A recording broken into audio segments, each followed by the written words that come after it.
What's up? What's up? It's the Arthur Moats Experience with Deke. I'm Arthur Moats, and that's my main man, Deke. What's good, bro? What's up, brother? What's that? What you mean? What's up, brother? I know it's a trend. I don't know what that is though. I know. You ain't checking Tuesday? Come on, bro. I don't know. What You in a is special all this? team with a special player, special plays? You ain't down? You don't know what's going on here, man? Come on, what's bro. the- Check Tuesday. What's up, brother? What's the trend? Just tell me what it is. It's a Madden player, bro. It's an online Madden guy. Oh, Yeah. is this that guy my buddy's talking about? Yeah, sketch. My buddy, my one buddy was talking about him a couple weeks ago, saying he's the funniest and he blew up recently. Yeah. So that's his thing? Yeah, that's his thing, yeah. Okay. Because I saw the Steelers. Right, they did it last week. I thought you peeped Yeah. it then. Yeah. I figured it was a trend. I don't know Yeah. who it was That's what it was. from, Yeah. but now that you mentioned this guy Sketch, Yeah. I guess he's I real was like, I think you've trendy heard of Madden him. player. Yeah. My 'Cause my he's a buddy Madden watches dude, him. Yeah, he's like, he's real good.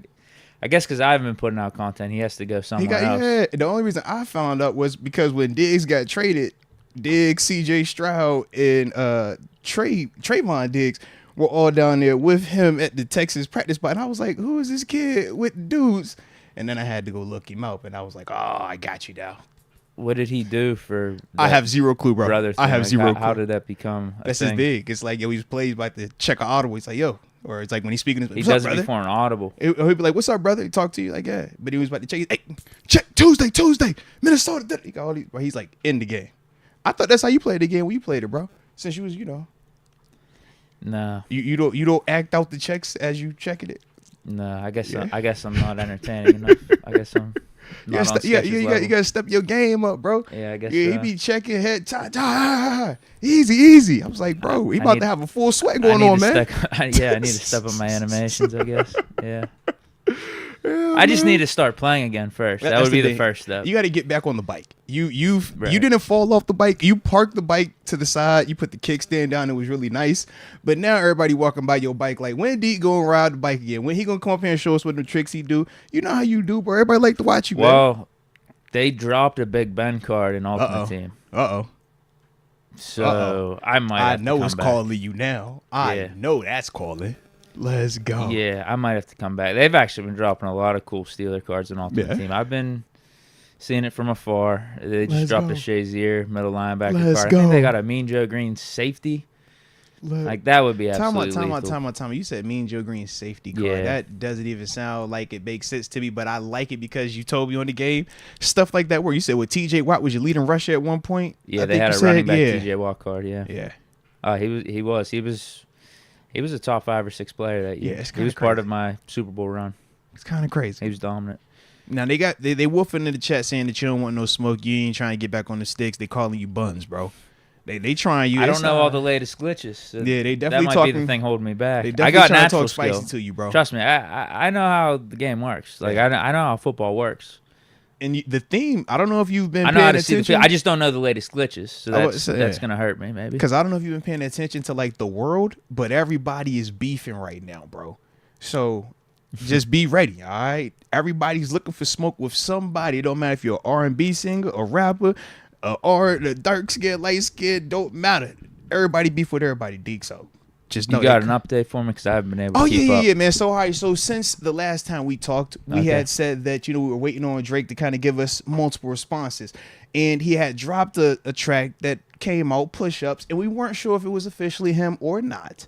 Oh, you thought it was AI? Well, he wasn't confirming it either, Okay. and then he officially confirmed it. He officially dropped it, and now we officially got action. Then he followed it back up with a little tailor-made freestyle, basically saying that Kendrick Lamar can't drop anything this past weekend because Taylor Swift. Shout out to Tay Swizzle. She dropped this weekend, all right? So shout out to all the poets out there, the disturbed poets. Shout outs to y'all, all right? So Drake used Taylor Swift for some ammo. Basically, yeah. It was like, you ain't even gonna drop this weekend because T Swift out here. You got to ask her when you could drop again. Let's be real. I don't Yeah. think Drake's dropping. Drake the has same already weekend said that Taylor as well. Swift either. Drake has already said, don't nobody drop when Tay dropped. You know that. We had a listening party in the crib. Wifey wasn't feeling it at all, but we was bumping to Taylor Swift. I said, we're going to run your numbers up, Tay. So we was bumping to Taylor Swift in the Moats residence this weekend, bro. It was a vibe. I felt like I was at like a posh little party or something, man. I was ready to, yeah. It's like one of them like hipster clubs. Yeah, what does a What's the vibe, listening bro? party entail? Just play the music really loud over the speakers in the house, so Okay. you can't avoid it. You're gonna hear this Taylor if you're in this house. So, Gotcha. Yeah, the kids liked it though. Wifey, but she came around. She came around. But yeah, bro, it's like a lot of beef going on. Because you always hear the phrase listening party, but I always What thought to is it? myself, yeah, what is it really? You're just Yeah. playing music. Technically, I mean, yeah. If the vibe anytime is you're right, at a party, though, it's a listening party, right? yeah. So if the music is right though and the vibe is good, then you should just vibe out the whole time like that. If you're at the It's like listening party, you're a little bit more keen on the music yeah, than because it's like usual. new music. It's a new music with the listening party versus just regular party. Got you. But yeah, man, yeah. So we had a little Tay. Shout out to Taylor Swift. Had a listening party. But that was one part of the beef. All right. Now to take it to the R&B side, we still have Chris Brown and Quavo beefing. All right. I didn't even know Quavo about from the this. Migos. Yeah. They've been sending shots. It's a lot of lady stuff. This has been going on for years though. All right. So we know that Chris Brown first sent the shot to Quavo. Quavo sent something back, right? We updated with that. We was good. This past weekend, though, Chris Brown went ahead and unloaded the clip, bro. You remember Takeoff, right? The one that passed away from the Migos. Yeah.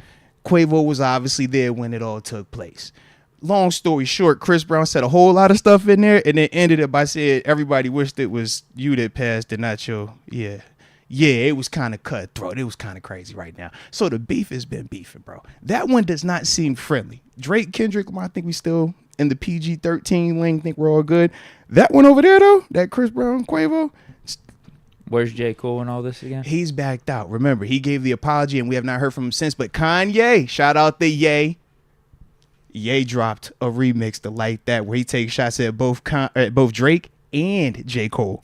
That took place this weekend also. And if you're like me, a true Yeezy head, man, he has an interview that's dropping at 7 o'clock tonight. But they did a promo. If you purchase something off the Yeezy website for $20, you get to hear it early. I was like, hey, man, shout out to the early access. We'll tap in because I'm a Yeezy guy, But they Who's got he that talking going. with? Was it Justin LeBoy? Yeah, that's like Who's that? That's his main like media dude that he rocks with. One of them social media cats, Yeah. But he basically was like, if you not a lot of young ladies like to listen to J. Cole while they're with their significant others. He went on to make it a lot more non-PG because we still at the front part of this, so I ain't about to get us in trouble. But yeah. And then from there, he got a lot of action for Drake. It's always like him and Drake got something going on. But yeah, bro, it's a lot going on with the beef this weekend, man. And then we had a boxing match. Shout out to Devin Haney, Ryan Garcia. Crazy boxing match too, bro. There was a lot going on, man. A lot going on, Deke. I was outside this weekend, bro. I was, but I wasn't.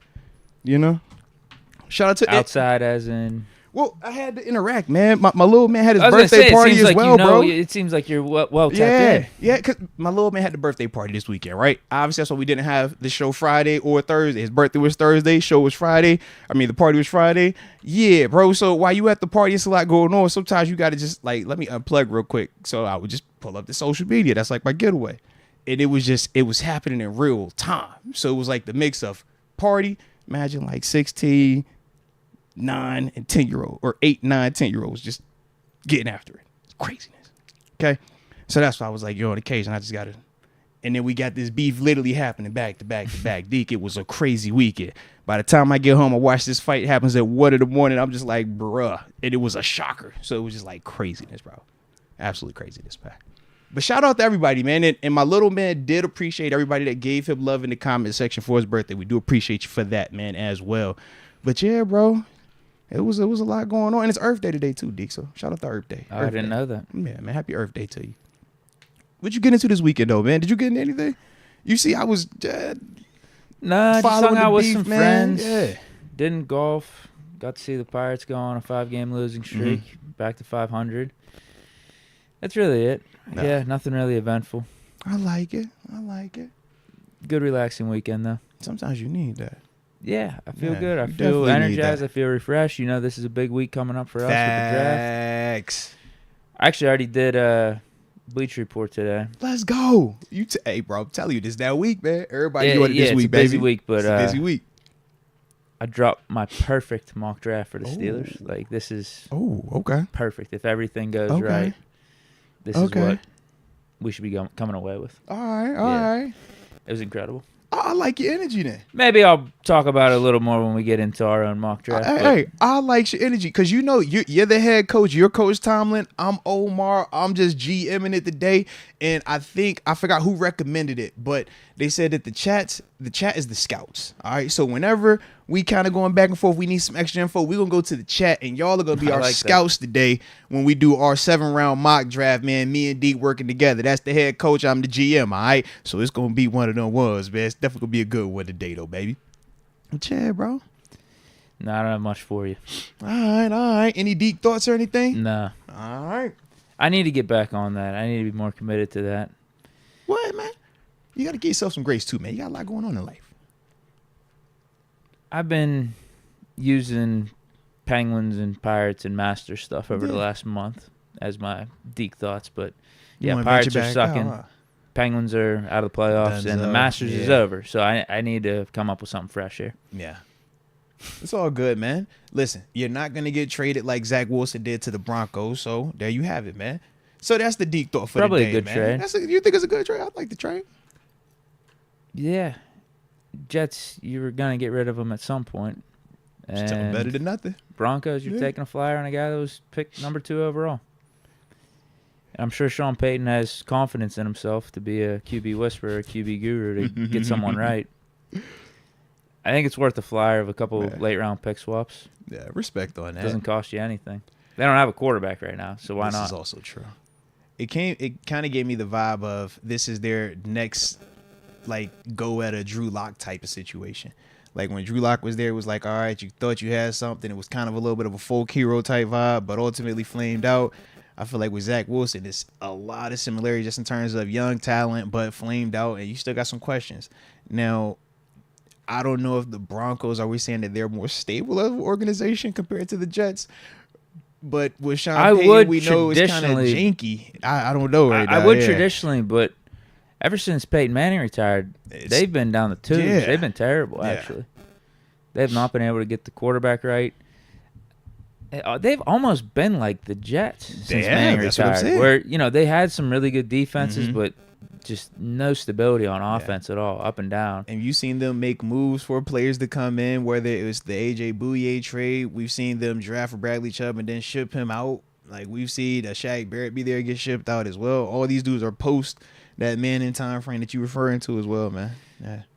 But at least the Broncos have some Super Bowls over the last 20, 30 years. Jets haven't done anything since Joe Namath. Yeah.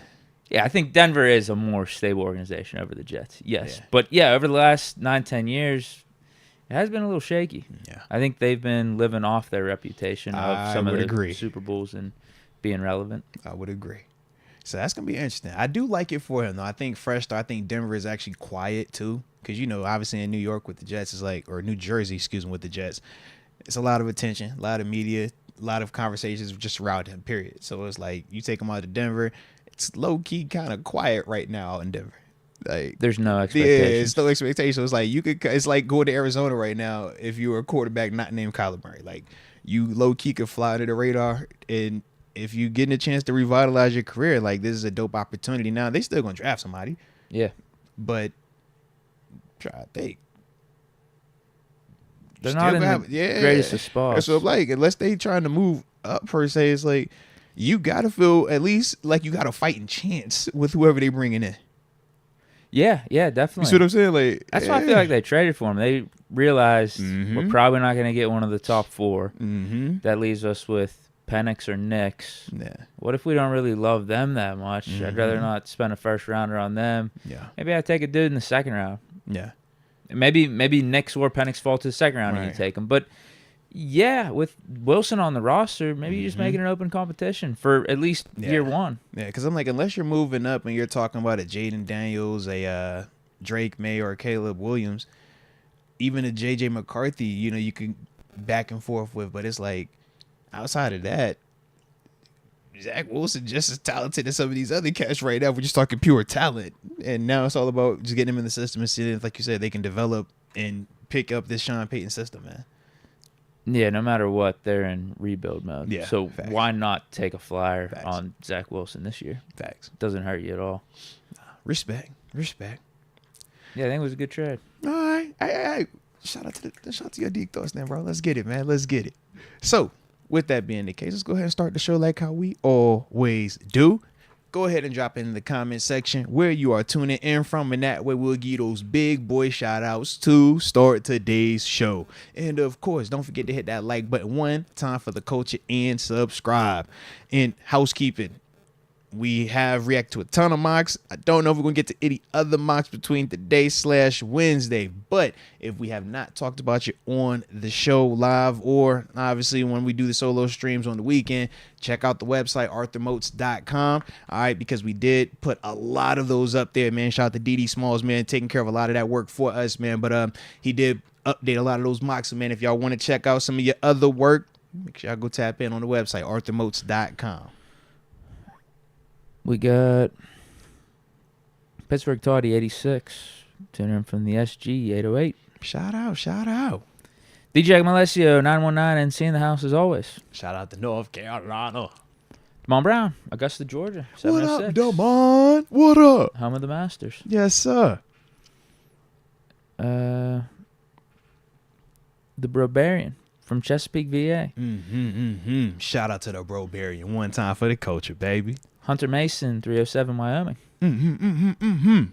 Elmer Anich, 512, Austin, says Arch Manning is looking good. Uh-oh. Spring game, probably. I ain't watching spring game. You watch any spring games? No. I accidentally was watching Virginia Tech spring game. It was like on them replays at like 2 in the morning. Yeah. I maybe would have tuned into Pitts, but I don't think it's televised. Yeah, same with JMU. Yeah. Mike Matizich.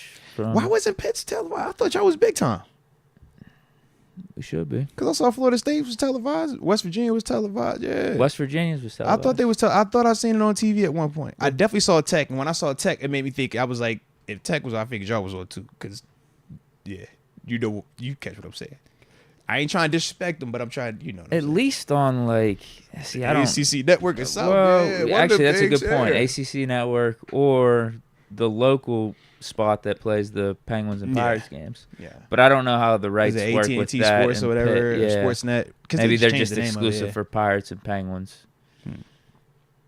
Yeah, it's a good point. If I definitely would have thought that VT y'all and would have West been on it Virginia though, bro. are televised. Yeah. Maybe it is. Maybe it's out there. I think they played it already because I saw some pictures and stuff. Yeah. Because JMU's was this weekend too, but I was like, I hadn't heard anything from it, so I guess no one played good. I feel like I would have heard something from someone nobody played about good. Yarnell or that Alabama quarterback. Right? I would have heard something. He said nobody played good. It can't be that good. Jaron, Pittsburgh Steelers for life. 559 Visalia, California. Big Mabe from the 412 to the 918. Let's get it. Frank K, 520, Tucson, Arizona. Man, let me tap in real quick because I got the homie Light Skin Jesus 92 in the building in the 814 Erie, PA. The Mistake on the Lake. Shout out.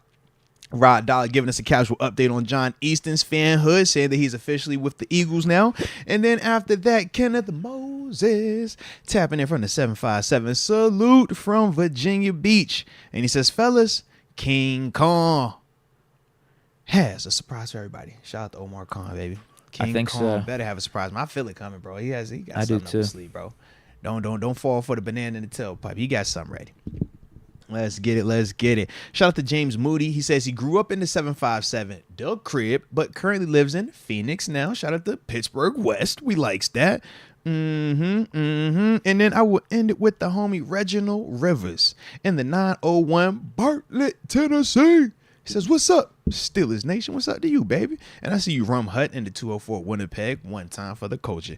He says, go Jets, go. Oh, no. But we're glad to have you in the building with us either way. So I got confirmation from Homer Simpson. All right, what we looking like? Says he's a Pitt fan. It wasn't exciting, but it was on the ACC Network. Talking about the spring game. Respect. So y'all didn't get slighted. I was like, yo, y'all can't disrespect Pitt and not have Pitt's game on television. And I can see Virginia Tech's game on television. How come I wasn't notified about that? But I saw the Virginia Tech one on ESPN, not ACC Network. So that could also been why. Which is still kind of crazy. It is what it is. Yeah, Pitt needs its own stadium. Really bad. I would agree. Like, really, really bad. That could help y'all out. Boost the morale. It really would. It's becoming a dire situation, I think. Yeah. But I think Pitt, the boosters, the chancellor, whoever runs all this shit is the head honchos. overlooking it. I think it's a big deal.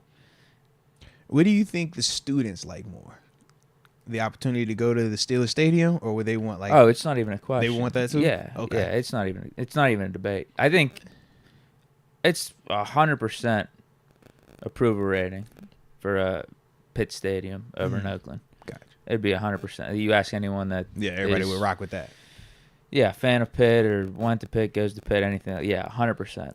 Because I wasn't sure if I don't think there's one person that would say no. We need to stay over at Hines. Because see, I wasn't sure if it was the dynamic like when you're from, like I said, Virginia, right? We don't have a pro team, so the thought of somebody playing at any pro stadium seems like a big deal. And I wonder, like, all right, do y'all feel the same locally? It's like, hey, man, Hell no. like, nah, we don't need to go to the stadium now. We can go right here. We're good. Yeah. Yeah, I talked to my one buddy. He went to Pitt.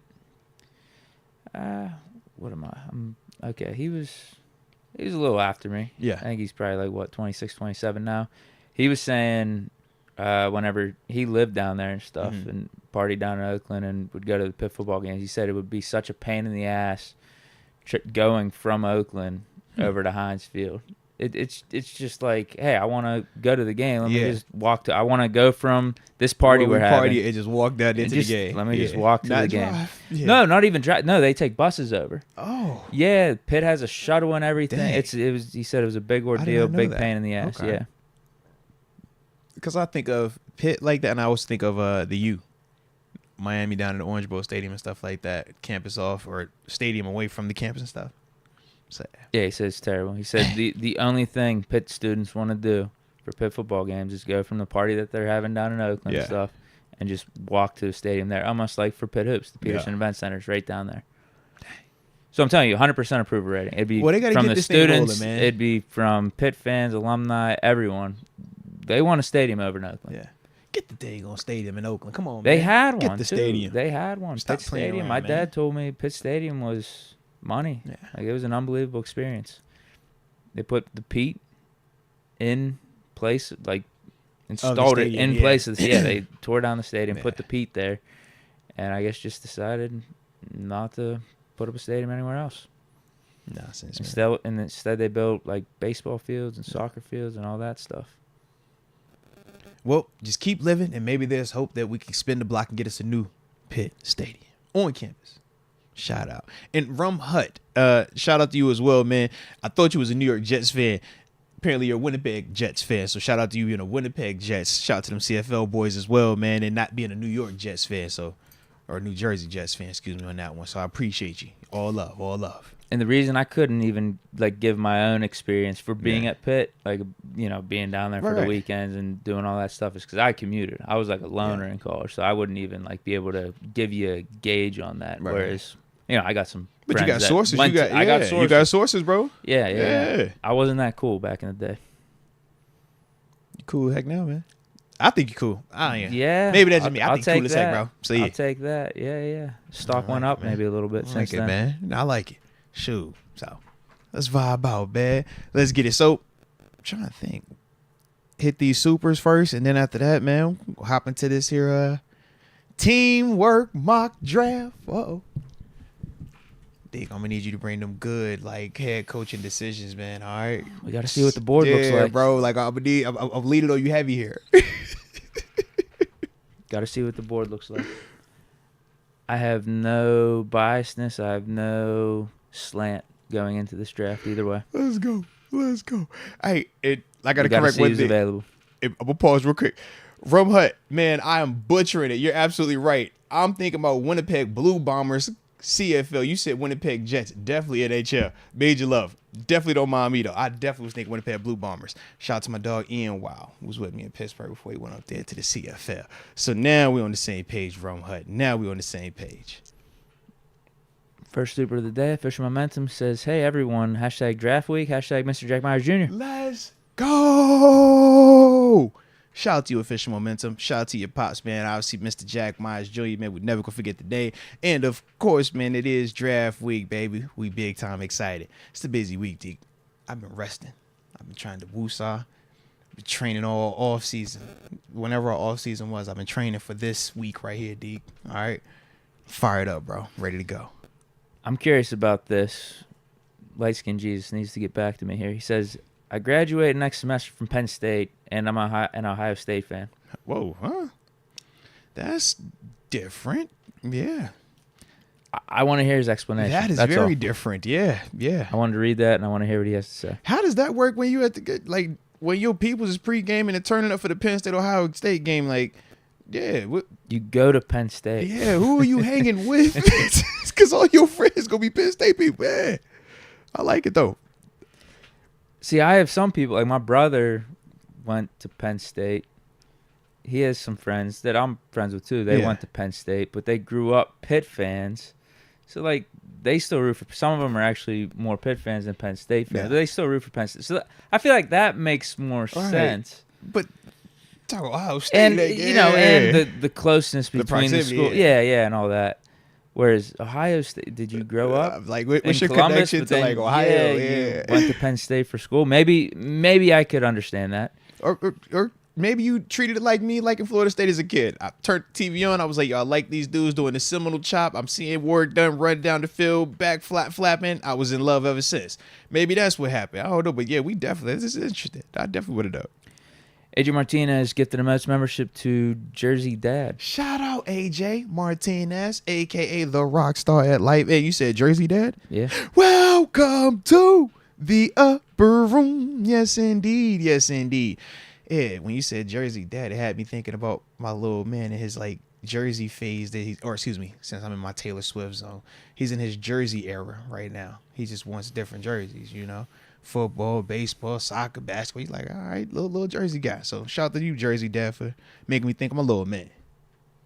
For Pirates jerseys, Brian Hayes, Willie Stargell, Roberto Clemente. He went Brian Hayes. That was his request actually. Okay. I was like, whoa, what? I was surprised he even knew. I was like, yo, you know, he's like, I went Brian Hayes. It's like, all right.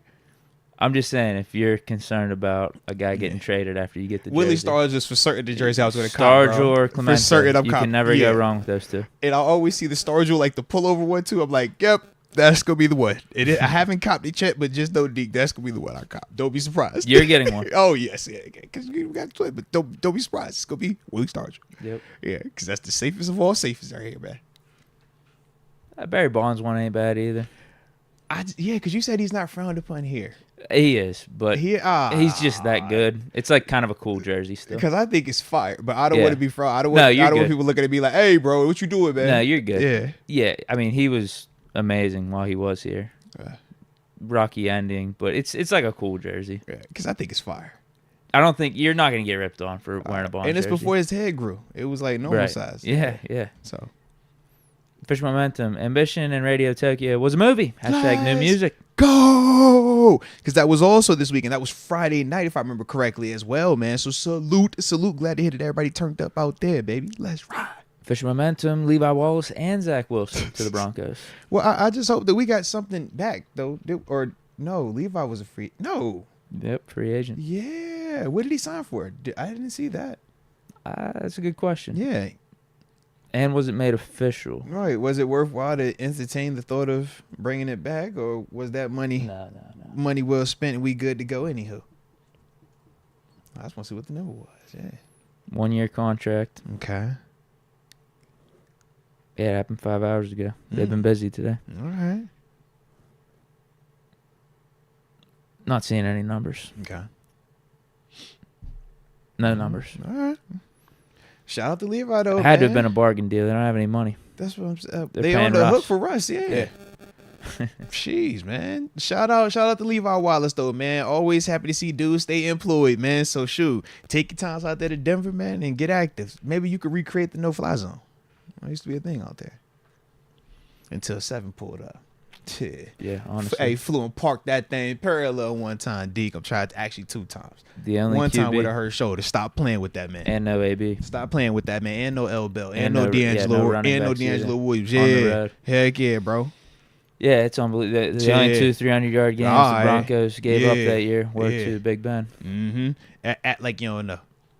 Yeah, I don't remember Brady doing anything against that defense. Act like you don't know.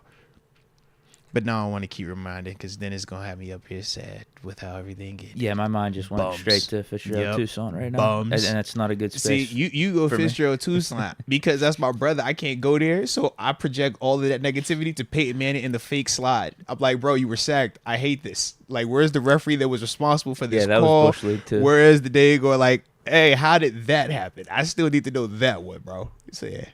Just go stay there. We're in a happy place today, Deke. Can we stay positive, please? Let's you know just what? Stay happy, bro. You know what? That just sparked a memory from this weekend for me. Uh-oh.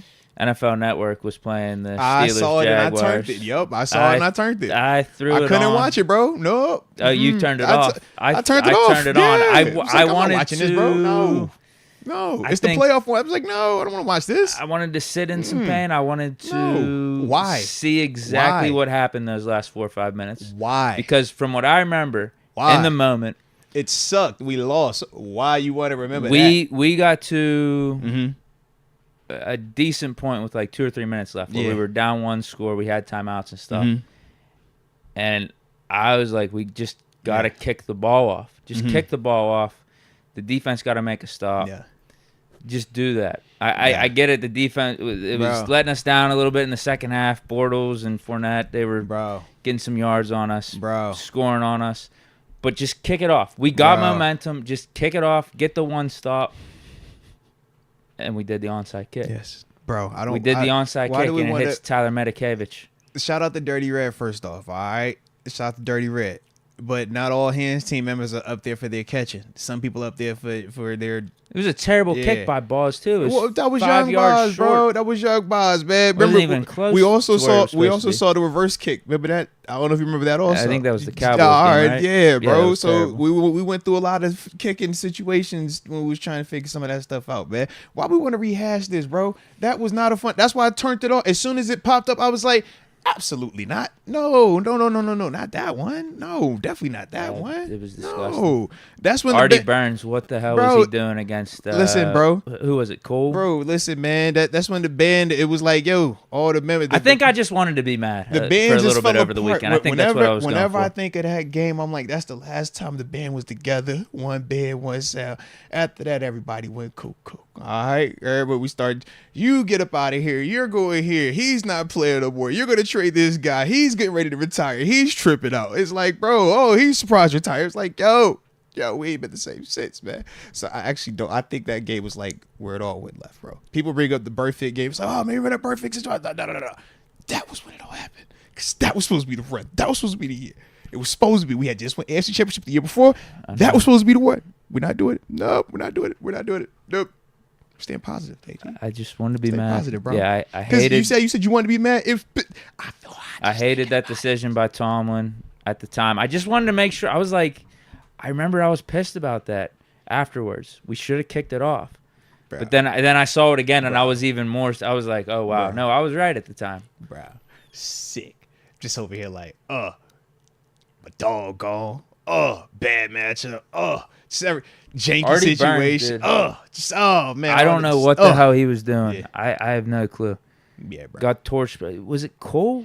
It was the one. They had one little receiver. Yeah. He was getting torched deep. It was a tough day, bro. It was a tough day. Make it say. We stand positive, man. And I got to see 7 just ball out. Bro. Stand positive. Stand positive, man. So it's all good. Shout out to the games, though. Shout out to NFL Network. Shout out to NFL Network. They like, taking down memory lane. Like, we could skip that one, though. We just go to the next one. Yeah, I wasn't. I would much rather have a better one. Yeah, because I'm good on that one. I wasn't thrilled, man. Cool on that one, bro. Yeah, that's exactly why I turned it off. Because I already knew. What point in the game were you at? As soon as I seen it was, you know how it's like, it starts at 1 o'clock. It was at the fourth quarter. Yeah. I didn't know it was on. I was just scrolling the TV guide, and I was like, So look, this is how bad it was for me. I turned off that game and turned on the rerun of the Lakers losing in the playoffs because they reread and played that game again. I was like, bro, I'd much rather watch the rerun of the Lakers losing than watch that game right there. Have me pissed off all day today, bro. So I was like, I'm good. I flipped the Drake, watched LeBron. I watched up until it was about to get bad, and I was like, I'm good. Brian got to 30. I got 80, but all right, cool. We good, man. I'm trying. I ain't tripping no more. But yeah, I was not going to watch that one. I can't do that, bro. That one, I feel like they show that game and they show that daggone Cowboys game with Zeke and Dak rookie year when he hit the game-winning runoff on us. Yeah, I'm like, why y'all want to play them ones all the time, bro? Bad I hate both of them onside games. scenario. I hate both. I don't watch either. It's like, oh, nope, I'm turning. Nope. I feel like we could have kicked off in that Cowboys game too, right? I thought we had enough timeouts. We had and a stuff. situation, but it was just a different flow, bro. You gotta think this is a different flow, man. It was a different flow. I think you just got to rally off that momentum, pin them back, Hey, get the man. crowd into it. Hey, man.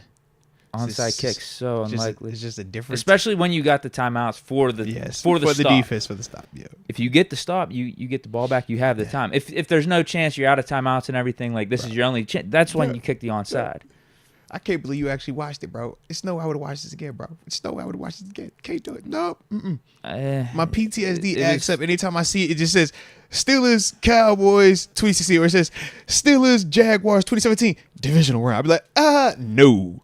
And it's funny because I remember as a kid, Deke, I used to tell myself if I'm ever on TV, man, I want to watch every single snap, every single second. And it's games like that. You're like, I don't want to watch any of this nonsense no more, bro. None of this. Like, this is absolutely horrendous, man. Sports could do that to you. Shout out to sports, man. Shout out to sports. Yeah, after the Jaguars, they scored one late. Shout out to I sports, walked out bro. of the room and just stopped paying attention to it. But I walked literally exactly back in as we're doing the onside kick. I'm like, And you gotta know be how the kidding me. story ends, though. That's the part that is crazy. You know how the story ends, and you still watched it. Why would you do that? You know this isn't a happy ending. I wanted to check on my onside kick take But from it way wasn't- back because it I was wasn't pissed a about the happy onside ending. kick. I was like, You wait, was knew- I wanted to get the full scenario. Like Deke, again, like was you I knew- potentially wrong? No, you knew what it was when it happened. You knew what it was then. You knew what it was the day after that. You knew what it was the month after that. We've been talking about this for years now. You knew exactly what it was. So why'd you even turn it on, bro? You know this is not a one that we want to watch. It's like that movie that's based on a true story, and you're like, I don't like how the true story ends, so I don't want to watch this movie here, bro. That's how you need to treat those games from now on, man. Just don't even end it. Just, no, turn the channel, man. Put on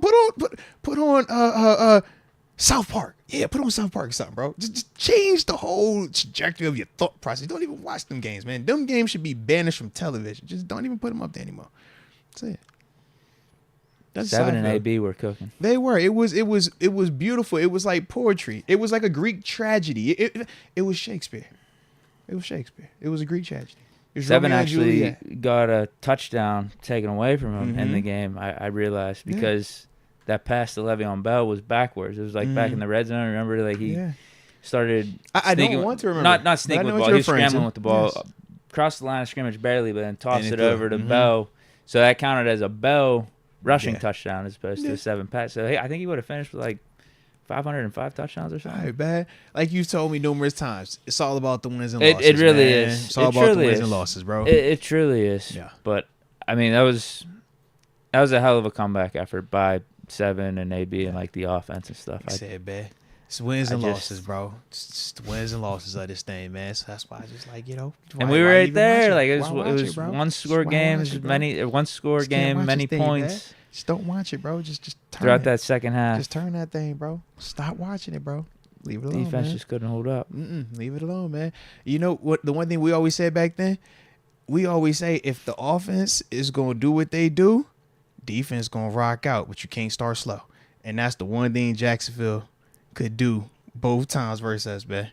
They made our offense start slow, put us in them holes, and then from there we had to come back. Now it was fire, but that's what we were back then. Now it's different. Now what do we say? Now it's like, hey, yo, defense, man. As long as offense don't do nothing stupid, bro, y'all gonna be all right. Y'all gonna get them out the stadium. So it just takes turns. Hopefully now the offense though can step their game back up because we've seen how it worked. But yeah, bro, it's one of the ones, man. It was just a bad day. Yeah, that Bad probably day, was bro. the best team from That that was- Killer B era. Yeah, and that was the worst matchup for us. That one right there. And like Yep. you've said many times too, not having Shazier That was killed kinda everything, bro. devastating, too. Yeah, because you look at Still how think we should have won that Yeah, game. but you look at how everything changed defensively pre-Shazier versus post-Shazier, bro. Never was the same, bro. Heck, we still figured it out. That's what we just signed Patrick Queen. Hopefully he's the answer to the Shazier equation, bro. Yeah, he should be. Yeah. X-Concept says Deke is giving me severe Exactly, PTSD bro. today. Nobody wants to talk about this, Deke. Why? We all said, everybody in the chat said the same thing. We turn when that game shows up on television. Everybody, it's like a rule. If you're part of Still Nation, everybody knows the rule. It's like we don't retire jerseys, but we retire jerseys, right? We don't tell you not to watch it on TV, but you just kind of know, like, yo, that's on. Let me just find something out. Just like go listen to music. Yeah. Do like read a how-to book or something. I just wanted to see if my memory was any good. No, bro. No. You know what this was. Stop it. My onside kick. Why are you coming in here with this all this negative energy you want to just bring in here, man? We need to sage this place now, man. I don't even like to talk about this game, bro. You understand how much damage that did to a lot of people, man? That was a rough day, bro. A lot of people ain't been the same since then, man. It's a lot of people. Well, OJ Pimpson has joined the upper room. Shout out to OJ Pimpson. And welcome to the upper room. Yes, indeed. Yes, indeed. Shout out to OJ Pimpson, bro. That's my. AJ Martinez, the voice of voices, the man amongst men, my bro, your bro, the world's bro, the one and only, the Barbarian. Big facts. Is in the house. Sabotage 7 and Sabotage 22. TG. Shout out. Yeah, Sabotage TG as well, man. He is alive. I did shoot him a random text and he randomly responded back like, you know how TG do. So it was like, yo, shout out to my dog's up. He's alive. He was watching that fight too, bro. It's craziness, man. It's craziness. Tito Good Vibes, Steel Nation, Coach T and Con will kill this draft. Here we go. Big facts. Big facts. The King Hurt, what's up, brothers? Got that dub this weekend, 27-13. What's up, brother? Let's go, baby. Let's go. I recognize that score very well. Uh-oh. Number one offense, number one defense in our league, outscored our opponents 192-25. Let's turn up. Let's go. Record 27-13. This week? No, he said that was the score. Yeah. Oh, outscored his opponents 192-25 the whole season. Oh, okay, gotcha. I was like, that ain't them numbers. So they only let up 12 points in all the other games. All year, yeah, and 13 in the Dagon Championship. The defense should be pissed off at themselves. God, dog. Why was they slacking? Yeah. What's going on with you guys, man? Keep your foot on the pedal. the King Hurt. This is the league. Yeah. When we were talking about him, number 41. I think it was in the right. Yeah. 27-13. That was that number or that score I predicted when we were going on that 11-0 run. Yeah, I predicted that every game. That number's cursed though. I tried bringing it back once or twice, and I think we lost both times. You just got to get it at the right time. Just it's gonna come back soon, bro. Fish Momentum, Fat Pappy Official, and Ambition. Radio Tokyo, #TG. Collab. Do I smell a collab? Well, our name's not Fat Pappy Official. It's just Fat Pappy. But that's like call. the Instagram account. Good call. Don't want to be misbranded out here. Hey, details. I like it. The little details matter, man. Song's hopefully done this week. Let's go. We got one more recording session scheduled. Let's go. Hopefully you guys like it. Let's go. Man, you know the people going to rock with it. Come on, man. I'll let you know when it's available. Let's get it. Damon Brown, how's everyone's 420? It was rather nice, really nice, relaxing. Yeah, you know, I felt like I just stayed on the couch, and yeah, I just lived on the couch. Yeah, sometimes you get stuck in the couch like that, man. Yeah, but it was great. I hope yours was nice and relaxing as well. Yeah. And you know what I was watching, Deke, on 420, which was Saturday? What, Friday? No, I thought about it, but I was like, no. That's too chalk. I was watching replays of the NASA space launch, bro. I be just pulling up like on YouTube. Yeah, they took me through the whole thing, man. I got in my jumpsuit. Recent ones or current? Yeah, it was like recent ones. Yeah, man. They pull up in Teslas now. It's crazy, and it says like launch or like launch shot 1, launch shot 2 for the cars. I'm like, oh, y'all big times. Like it's like a whole ordeal, bro. So you know that's kind of how I enjoyed my weekend, man. It was cool. It was relaxing that part after all the parties with the kids and stuff like that. It was good, man. Cool. Yeah. So whenever you get bored one day, man, just check it out. AJ Martinez. Anything but that football game. Anything but that game. You saw these other options I'm giving you? You want me to tell you the other like, options? curse games? Are they in the Killer Bee era? Because that's going to stem my PTSD, and I don't really like that. That Cowboys one's up there. Okay. Because I got a couple on my own. I'm just like, yeah. Super Bowl, Steelers, Packers. Mm-hmm. Respect. Tebow game. Ooh. Yeah, that's still one of the was. Steelers Jaguars in 07. Oh, I wasn't here. Oh, That was okay. Is that David Garrard? Wild card, yeah. Yeah. Very similar. We came back up to. That's back when we I need was to all in the stop same on the division defense. too. Yeah, that's back when Jaguars in the division. Yeah, we need to stop on the defense. Jaguars, it's like 4th and 2. Garrard does a sneak on us for like 40 yards down the field. That was it. We just needed that stop. That was a good team too. I mean, that was the year before we won the Super Bowl. Yeah. And that was one of the years in between the years we won Super Bowl. Actually, yeah. Super Bowl XL, Super Bowl 43. Tomlin's first year, actually. Yeah. Shout out to Coach T, man. Yeah, that was a good team. Real good team. I'm trying to think. Any others? I'm sure for the 90s people, Steelers, Cowboys, Super Bowl. Mm-hmm. I've never seen that game, actually. That was the game that made me a fan of football. And that's how I understood what team I wanted to root for as a kid. It was that one. I'll never forget it. Who would have thought that was the connection to the Steelers this whole time, though, bro? It's like the circle of life, bro. What? That me watching that Steelers-Cowboys game back in 96 and that being the game that made me be like, yo, I like this team with a star. And then looking at my neighbor a couple of days later and him having, or during that time frame, him having the whole Cowboys football uniform. I didn't know your neighbor was a Cowboys fan, too. No, he played on the Cowboys rec team. I thought, though, because I'm a little kid, that he played on that same team that I just saw on TV winning the Super Bowl. So for me, it was like, oh, I really love this team. And, yeah, that was that. And then they turned around and had Deion Sanders, and it was over for the boy. I was wearing I was wearing bandanas and high stepping everywhere. Yeah. And then you became a Steeler. And I became a Steeler. And now, it's us and we won't rock with that. For the most part. Probably that Broncos game, too, we were just talking about. That's a cursed game. Yeah, I hate that game. Yeah, and I got hurt that game. Tore my pec. It's days I wake up, 2016 Deke. divisional? Yeah, it's days I wake up, Deke, with my pec hurting.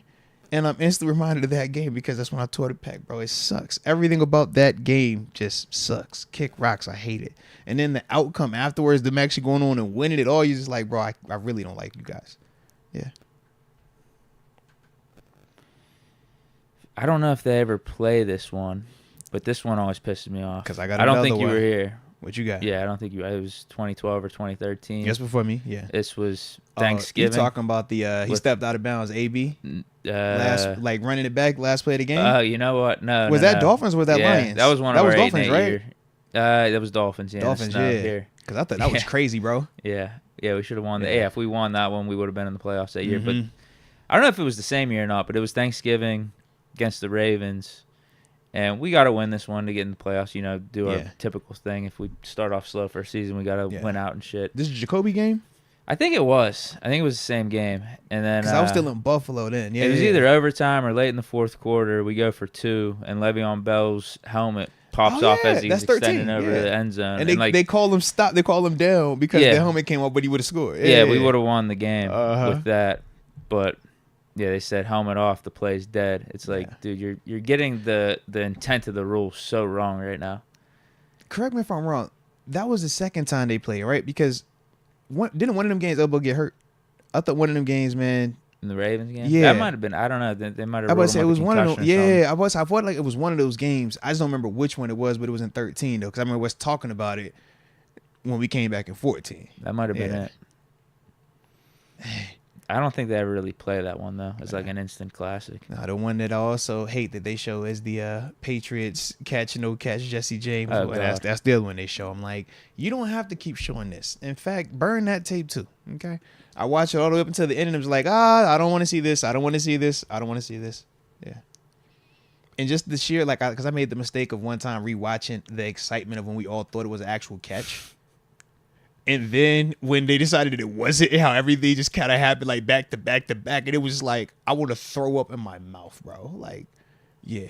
It's one of them ones, man. One of those ones, man. Saints game in 2018. Come on.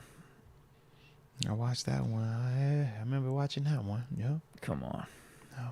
That was BS. Shout out to my dog Joe Hayden. That was a good Shout team. Shout out to my dog Joe Hayden. That was a good Steeler team right there. That was a good one. Yeah. We don't got to go all the way down memory lane Thank like you, that, though. because I would like to keep this as a positive, happy show. I didn't even want to hit the like button for this, bro. It's like, it's sad. I'm depressed. It makes me want to cry or break stuff because I'm angry. Yeah. Yeah, vibes are down right now. Let's Yeah, see bro. if AJ Martinez can lift them up. Yeah, So shout man. out to AJ for juggling a mom in the hospital, dad in PT, brother a day out of hospital, and full-time student. Happy birthday, young 5'5", belated. Last one. Go. So AJ's got a lot on his Shout plate, out to saying. AJ, man. AJ, I didn't realize you got a lot going on. Like you said, your mom's in the hospital, pops got PT, your brother fresh out the hospital, and you full-time chopping it up, getting that education, advancing it. Man, salute you. That's what we call staying on your grind, baby. I like it, man. Shout out to you for that one time, AJ. One time. And my little man definitely appreciates the birthday shout out as well, man. Salute you. But yeah, baby, that's what I'm talking about, man. That's bossing up right there. Booman 318 gifted a membership to Light Skin Jesus 92. Ooh, okay. Oh, Bootman's about to be on a little run here. Did Light Skin Jesus ever answer my question I don't think about he did. being an Ohio State fan going to Penn State? Yeah, I don't think he gave us any clarification on that just yet. I didn't see anything. Yeah. But I was gonna say, I think Bootman, he did 4 individual. Yeah. So we're gonna get them all. And Reed Mitchell. Aye. And Aaron T. and Mhm. Steeler Girl. Shout out, Bootman 318, continuing to be an absolute rock star at life, and to those amazing individuals. Welcome to the upper room. Yes, indeed. AJ Martinez, shout out to Mom, a.k.a. Grandma Mitch. Gallbladder surgery. She's good. I'm lifting trainer for Pops starting May 15th. Shout to brother for fighting the devil and winning. Shout to my nephew X-Man calling me the coolest. Let's go. Hey, AJ, that's what I'm talking about, baby. You are the coolest. Stop playing. You act like you were surprised by that, man. You know what time you on. S. Dresden, after today's press conference, I'm confident that Khan doesn't go center or Project Lyman in the first. I think that Omar. So what was said? So I did not see this I press thought that conference. Omar was just playing it close to the vest. I don't think that it's 100% that he's not going to go that route. One of the guys had asked him, he was like, just what are you looking for when you're trying to project a guy who hasn't played a certain position transition into that on the offensive line, specifically center. And they were kind of referencing Graham Barton. Everybody kind of knew that just based on the way that the press conference was kind of going. And what Omar kind of said was, well, him and Coach C, they were like, you kind of look for some type of familiarity where they've played the position, whether it was freshman year, anytime while they were in college, or if they were the backup snapper. And, you might not ever saw them in a game, but they took all the practice reps because they were the number 2 guy. So if they have some type of base like that, that's one of the things that'll make them feel comfortable. The other part they said was the players' mental fortitude for the position. If they're has a high level of understanding for protection in different fronts, those are things that also make them feel really good about a player's ability to transition from one spot to another. Just because you feel like at that position, not only is it a physical spot, but we also know from a mental standpoint, center is one of those ones where you would like for him to be able to, know all the different protection stuff like that. So that was kind of, where they were going with it. But I don't feel like it was just cut and dry or until it's like one way or the other. He was giving us a nah. I think he was just kind of explaining the process, and it just is what it is right now. But he did also, they made it seem like they still feel good about the guys that they have in terms of positional flexibility currently on the roster. That could also be this pre-draft ploy, or they could really think that. I kind of lean to the pre-draft. They trying to play it close to the vest, because if you start tilting your hand one way or the other, then we know with certain players being on the board at certain times, how that could affect us if we're trying to make any moves and stuff, man. Yeah, right. If teams know that you're going to go center, one of those center-needy teams might say, the Steelers are going to draft the center. Yeah. Let me trade up in front of them to make sure I get my guy. Because that's what I was going to ask you. What makes you think that, or just based off that comment, like what was said from Khan that makes you think we're not going to go center in the first? That's why I was like, I didn't think that, man. So one of the headlines I just looked up, this is on Tribune Review.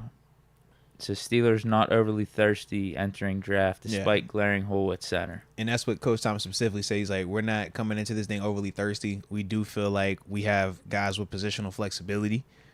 And they said it's a good feeling to be able to come into the draft without feeling thirsty. And the follow-up questions were kind of like, well, what about center? And then that's where it kind of started going with that whole. And here's where Omar Khan said, it says it's an important position. We have guys on the roster that have flexibility, so we have options there. There are some good players at the position, and we'll see where it shakes out. Yeah. And that's the part where we're like, I think you're being coy. I think you're playing it close to the vest, and rightfully so. Rightfully so. Yeah, for sure. Yeah. But you also can't rule out the potential backdoor situation of bringing a Mason Cole back.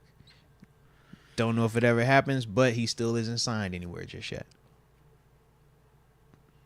Yeah, I'm just trying to think of our options if we don't sign a center early. It would either be Spencer Anderson, Mason Cole, James Daniel. I don't like kicking a dude I'm with out you. of their natural spot most to natural go somewhere spot. else. So would you go, was it Nate Herbig? I don't feel good about that either. I think we have a lot more size. I'd probably feel the best about Spencer Anderson, to be honest. I'd just be like, screw it. Just, Well, because you don't know what you brought don't him know. up to be a center. Why not? Yeah. Out of those options, now, one name that was brought up, I think Kabali wrote an article on this. Kaboom! Shout or out. I saw it on Shout Twitter. out. I don't know. It was like a week or two ago. The dude from Miami, you might be familiar with this guy too. Connor Williams. Yeah, he got hurt middle of last year, He's so coming he off might an not be ACL though, bro. ready. Yeah, I was gonna say he might not be ready this offseason. If he's healthy, he would have been one of the better options. Trust me. Yeah. Well, he's on the ACL. What are we thinking about that? Like, could he be back for week 1? But then he's probably still gonna be rusty. Yeah. I don't think it's back week 1, just based on how we've been seeing some of these dudes recovering from. Now, in terms of benefits, you say to yourself, well, he's not a overly athletic type of dude. So does that have the same impact that we saw like with a Devin Bush per se? Where at times it was like, man, we could kind of see him being hesitant because of the space he had to play in. Maybe for Connor, it's a different convo. He would be a good pickup. I just don't know how the logistics of that would work. Because, let's assume he's not ready for the first month and a half of the season. Mm-hmm. Who are we rocking with? That's the problem. And that's why it's like Mason Cole is a stopgap for that month and a half. Wouldn't be the worst scenario. Yeah. I don't know if he's signing up for that, but again, it's also a job. It's an opportunity. And we also don't know what Connor Williams is like in terms of the recovery, in terms of when he does finally get back and when that is. It's like we got to figure out something. I just don't think Connor Williams could be first option. Just because of the timing of it. If we had somebody else up here and we don't have to go get them, I think it's different. I think we can be like, yeah, let's go get a Connor Williams. He can kind of sit here. But right now, it's like we're literally talking. You said to yourself, you would rather go Spencer Anderson. And I'm saying, man, I'd try to go sign Mason Cole back. So, yeah, maybe you do that and have him and Spencer Anderson compete. Kind of do, yeah. Something like that. But I'm not feeling great about it. Nah. Definitely not feeling Omar was super chill when he talked about it. And I think that's why my man might have been feeling like that. I'm reading it totally different. I'm like, yeah, bro, I think you just trying to keep this close to your chest, which is fine. But which he should. There's no way we're looking at this roster and we're saying the same thing. There's no way we could feel like, I don't see how we could feel like that. Yeah. No, the simplest solution is just draft one of these top 3 guys. I would agree. The simplest way to go about it. Now, it helps your team a lot. Yeah. You get your bang for your buck there. You're not cheapskating around the position. Go ahead, though. Yeah. And I'll say the conversation really just stems from, do you want to stay at 20? Or do you want to move back to later in the first round? Or do you want to take the chance and trade higher up into the, second round? But I think that kind of has to be the convo. If you don't take them first, it's like 1 or 2. It has to be within that window of 20 to 45. Like, at some point between them 2 picks, we need to have one of them be one of them dudes, man. Yep. As Dresden. No, I think I just read that. Okay, next one is AJ Martinez. LOL, no sabotage. Oh, hold on. We had another Dresden. He had, this is Moats, in your opinion, how did the secondary perform in the last 5 playoff losses? Last 5 playoff losses. Let's see. We've had Josh Allen, Patrick Mahomes. Who else have we been since then?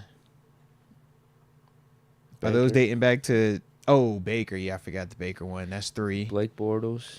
Yeah, now he's got Blake Bortles and Tom Brady. AFC Championship and Division round, because those are the last 2 I was a part of. 16 and 17. We've been to the playoffs 3 times since I last played. Yeah. Has it? Yeah. Yeah. So yeah, it'd have been Bortles and Brady as the last one. Well, clearly not good enough. Yeah, I was about to say. I think this last one with Josh Allen was less about the secondary, more about our linebackers not being able to cover. I would agree, but they are an extension of the secondary, though. Mahomes, I don't know what the hell happened there, because we were looking good as a defense the first quarter and a half, and then we switched the defensive calls and we're getting cooked. Yeah, it felt like just a tale of 2 halves, realistically, or a quarter to them making an adjustment, and it was like, bro, we have never changed back to this. I don't know what that was. Last year, though, I also felt like partly was personnel. Not only were we extremely banged up at linebacker, we also were dealing with some injuries at safety, too. Yeah. Yeah. So we were kind of in that vein where we said the past couple of games with Eric Rowe and company, Pat P back there, we was like, oh, yeah, just different variations of cover 3, the same cover, and we got out of stadiums, and that one, it kind of bit us. Yeah, that Bortles one, too. I said, I didn't know what the hell Artie Burns was doing out there. But was that Artie's rookie year? No, that was his second year. Second or third. Yeah, it was his second. Because he was, 16?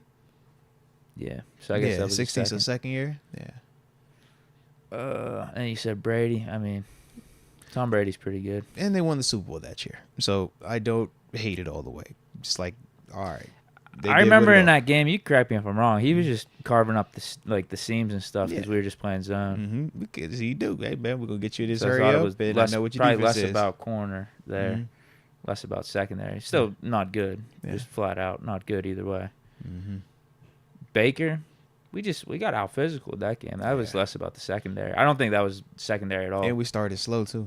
Remember the whole the snap and all that at the beginning? Yeah, we just got out physical. Our D-line couldn't hold up. They ran the ball at will for the first half. Bro, they tried. They definitely bullied them in the second half. For the first half, and then even whenever we were coming back and we needed to get the stops, they just ran it. Yeah, we could not. 2-3 times in a row. Yeah. First down. 2-3 times in a row. First down, and then they would do a little play action. Someone Baker would hit an open guy. Yeah, so I thought that was less about the secondary. I thought that was more about our defensive line that game. So what's the verdict he wants us to come to here?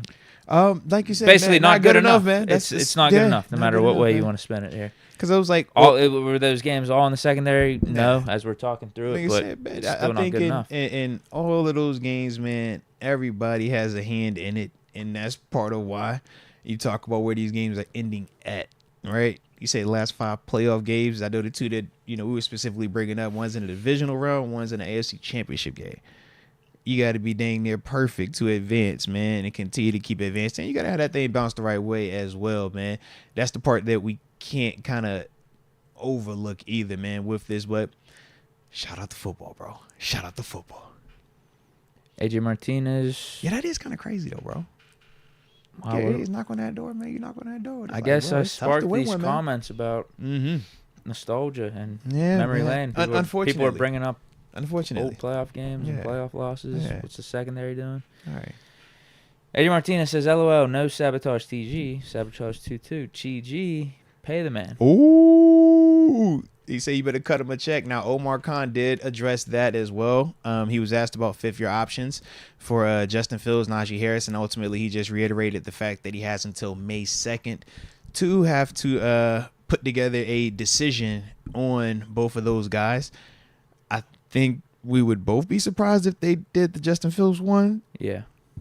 But at the same time, it's like if that's who they love and they feel that confident in him, then cool, put a ring on it. If that's how you feel about it, I think it's premature. Definitely. You know, what does that say to Russ too? Because there was all those reports happening a couple weeks ago where they said Russ and the Steelers view their combination as long term. I know. I'm like, we're dating two people right now, kinda, and that's what it feels like. And it's like, okay, this is like the person that's ready to be like a woman. They've already done like motherhood. You've seen them like in this role, and they're going through. They just had a divorce, and then this is like the young one where you're like, bro, okay, this looks like that's what this gonna develop into, but it ain't that just yet. And you go, hey, and somebody trying to talk to both of them. They absolutely out of pocket, bro. That's what we're doing right now. We talking to both of them. This is why we don't do this in real life, bro. Because this is stressful.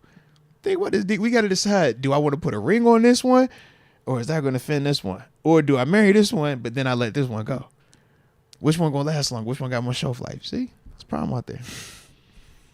Good thing this is just football. Absolutely. Right? Shout out to the monogamous people out this there, is bro. actually smart behavior. This is very smart behavior. For Not the saying Steelers. that non-smart people are doing that. You know, everybody has their preference, but I think for It's good us, business. We'll put it. How about that one? Yeah, it's good business really for good the business. Steelers. Really good business. Best take your feelings out of it. Yep. Right. Yeah, take your feelings out.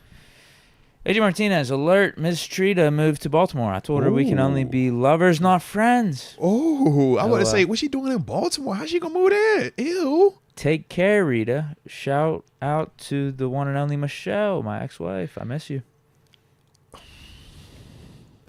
What was we just talking about? This is what we talking about, bro. Shout out to you, AJ. Shout out to you, AJ. All right. Yeah, mistreated. Hopefully you got a Steelers flag in your Baltimore crib. Shout out to Michelle, your ex-wife. I'm glad that you miss her as well, bro. If you miss her, I miss her for you. How about that? AJ Martinez, Diggler number 1. Deke News, Deke Thoughts, BDE. Let's go.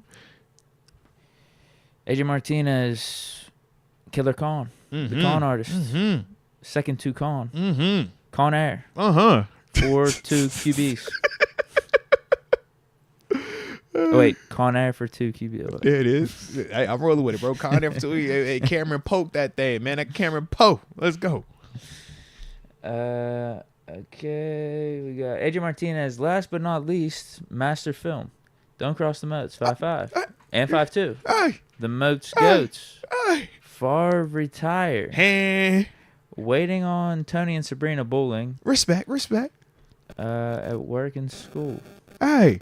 Salute you, man, and definitely appreciate the shout out as well, man. Like I said, man, I try to do what I can and provide the content that y'all like to have provided on occasion, man. But no, definitely, man. And shout out to Tony and Sabrina, man. I want to go bowling, bro. Are you a bowler, Deke? No.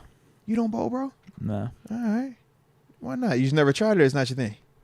Yeah, not my thing. Respect. I'm all right. I could bowl like a. Yeah. I could probably get up to like a 150, 160 Oh, on a good day. Yeah, there we go.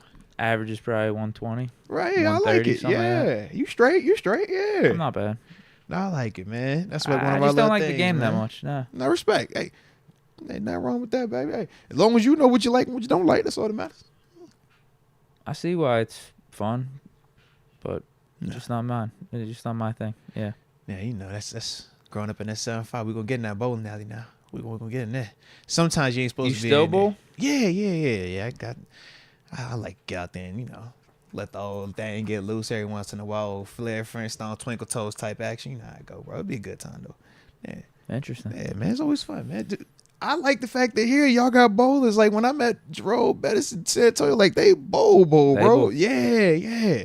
So it was like, all right, this is a cool thing. Yeah. And it keeps you out of trouble for the most part.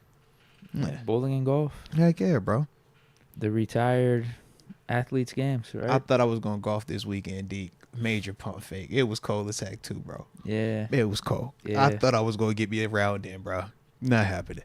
But just be ready, though, because in about 2 weeks, it's about to get warm. You're just going to get that random text. Hey, what you doing, bro? Yeah. Say, I'll definitely hey, what play. you up to, man? You try to hit up real? All right, just pull up. Yeah. Brian Shea for $40 because I just turned 40, boys. Hey, happy birthday to you, first off, man. We do appreciate the support for the channel, but happy birthday. Hopefully you are enjoying your day. Let's go. Love the show. How about James Daniel to center since he played it in college? Maybe. He was a stud, but leaves a gap at guard. Thoughts? Yeah, kind of like what Deke said earlier, man. Moving James Daniels to center, could you do it? Sure. But you are creating a new hole because he is your starting right guard as well, man. So you essentially weaken a position that isn't necessarily a weakness. And I don't feel like you necessarily get the same return on your investment by putting him at center either. I think you kind of create two little issues versus just keeping James at guard.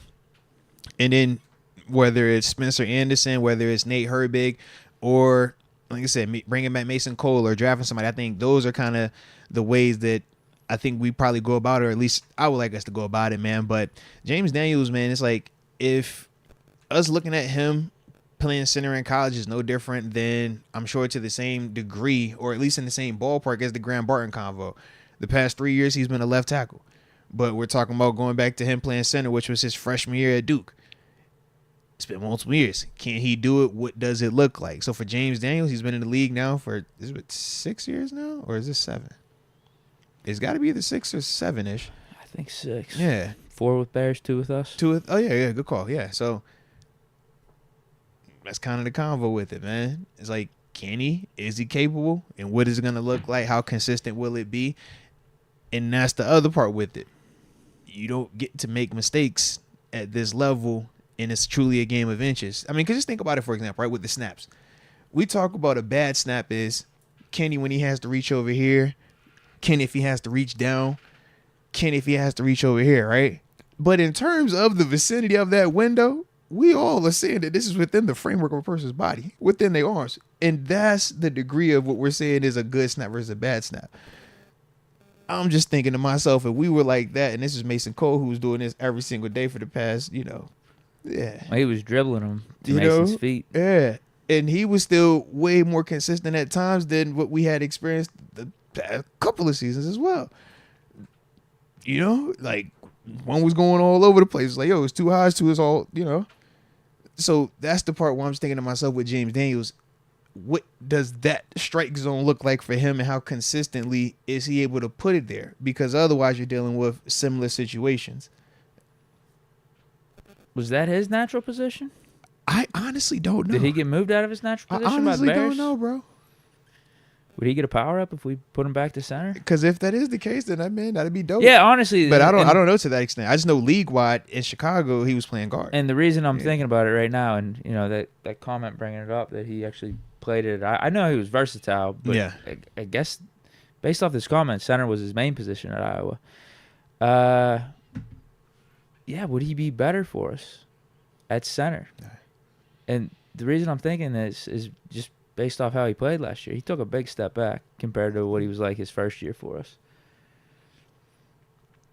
So I wonder if he'd be better suited going back to center. It's legit, bro. That opens options up for us then. Maybe we could take a guard in the second round. They can start for us. They said, I don't know.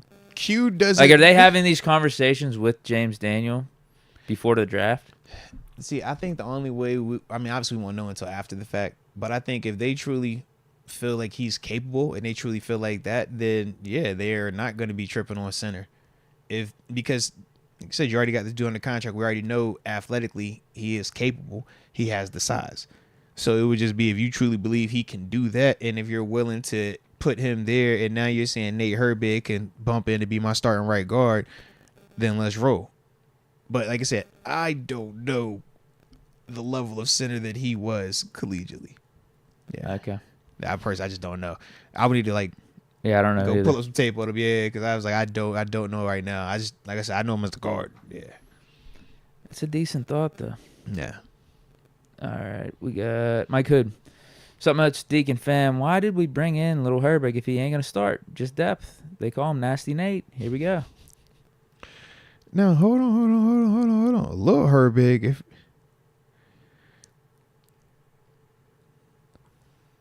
Little Herbig played defense, bro.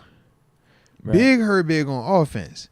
Big Herbig I thought was Nasty Nate. Maybe he just got him confused. Okay, yeah. So if we're talking Big Herbig, I do feel like, yeah, you can make a case for that. And if that's the James Daniels convo, we're confident that James Daniels could play center because of what he did collegiately, and we think that he's good enough to do it at this level. We know Nate Herbig is getting paid, $4 million? And he's been a starter in this league at times also. I think he's just started at guard, though, right? Correct. So you're going to be putting him at right guard. Did he start at center in college, or did he start a game of center in the pros? Who? Herbig. I don't know. I'm talking Herbig at guard, though. Right. Herbig will be playing right guard, and then we just moving James Daniels to center. That's what I'm saying. In terms of, got you. Yeah, that's like how I'm thinking on it. That would probably make most sense. Yeah, because when you say why isn't he starting, and it's like I would bump him over, and then that's how he gets to start versus me putting him at center. I definitely don't know about his center tape. I think he had 5 games.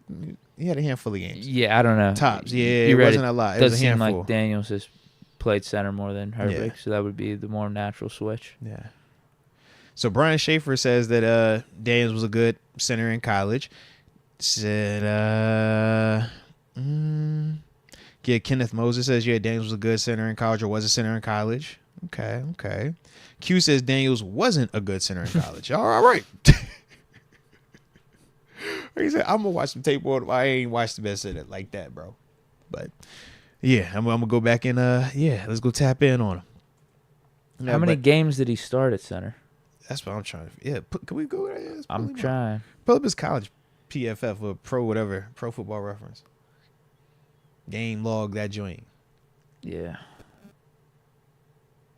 Wait, what is this? Hey, y'all hit that like button one time too, man. Y'all extra thick in the chat, He man. play We on see y'all in the defense? building, I'm man. seeing Hit that like defense button. Don't stats forget for to him. subscribe either, man. What is this? Let me see now. Pull it again. I'm seeing defense stats. Huh. Is that the same James Daniels? 2015 and 2017. He's got a tackle. Go to height and weight. Go to height and weight real quick. Let me see This height is and him. weight. It's him? Yeah. All right. 6'4", 295. Oh, yeah. That's how. The Iowa website should have a description. Usually Yeah. they tell a They keep story this about their stuff, whole yeah. career. 2016 started center in all 11 games, so that was His final year then before he got drafted, right? no. Second to last year. He came out 18?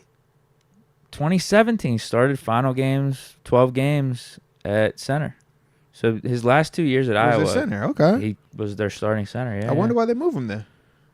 the Bears did. Yeah, Not just the Bears. We kept him, also moved him. yeah. Just I'm like, I wonder what's the thought process. Well, there? I guess because he started 4 years over in Chicago at guard. More recently, he was playing guard. Just keep him there. And we signed Mason Cole, too. Yeah. Huh. That changes up things. I need to watch it. I need to go watch it. He couldn't have been that bad. Who said he couldn't was have been, bad? right? Who said? Yeah, I'm like, Because for you he to get got drafted. What round was he drafted? He was early guy, wasn't he? He's second round, right? I think he tripping? was. Second You're round. right. Yeah. Yeah. Was he drafted as a guard, though? That's the question. Like Graham Barton. Graham Barton Right. has started the last 3 years at left tackle. You bring him into the league and say, yeah, we could put him at left tackle and survive. Yeah, maybe he's a third or fourth Right, round pick yeah. as a tackle. Whereas, Right. I'm like, Now what is he's a James center, Daniels maybe he's viewed as a first center? round. Yeah. he was an early second, 39th overall. Yeah, okay, yeah. He couldn't have been that bad. Oh, no, bro. Oh, no. Rod Dollars is already on it. He says Daniels plays center for me in regs, and Chooks plays right guard. All right. Because they big athletes. Like I said, James moves, bro, but he looks like a guard to me, man. Like, yeah. I'm going to go back and watch some of this Iowa tape now, man. I got to go see for my own self. I'm going to see for my own self, bro. I'm putting it on my calendar right now. Like, I need another thing added this week. If he I need to know, though, bro. feels confident in himself playing center, and maybe it was his natural position. Maybe he would like to go back to center. What did they say about him coming out of high school? Then What that did it can say? open things up. What did they say about him coming out of high school on that same website? Hold on. Because sometimes they say, oh, yeah, he was a 5-star, but he that type of position and then switched. Yeah. Hold on. Let me see. 2015. Saw first action. Man, of I'm his about to be career. watching some James Daniel Iowa center tape tonight. I tell you that. Tonight on the ball. Yeah. Got my new research material. Let's Yeah, ride. his first year in 2015, he was guard and tackle. Guard and tackle. So he transitioned to center. Yeah, he became the starting center his last 2 years. Earned All-State honorable mentions, junior, senior for high school. Okay. It's crazy. He was honorable mention all. I'm not seeing anything for a specific position. It just says 3-year football letterman as offensive and defensive lineman. Dewey Mills says he was a guard his freshman year. At what? Iowa? Yeah. Yeah, that makes sense. Dang. I mean, low key, he probably played tackle in high school, bro.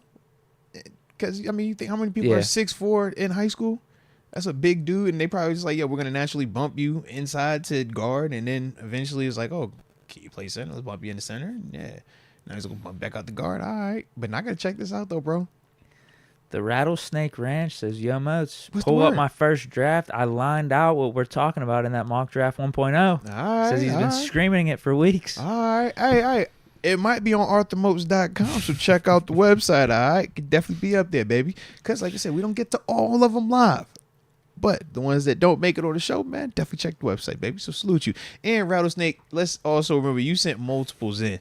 We reacted to your first one on the show. Don't act like I want to make sure we clear that up, bro. You sent multiples in. He's a multiple guy. He sent multiple. Did he lay this out there? Did he explain this is why I'm doing this draft? This is why I made these picks? Yes, but he does it for all of the drafts that he sent in. So is it this one specifically? Or was it, that's what I'm trying to explain. I don't know which one it was specifically. So was it this one? It could have been. But at the same time, it's like, bro, you know, y'all should have did multiple.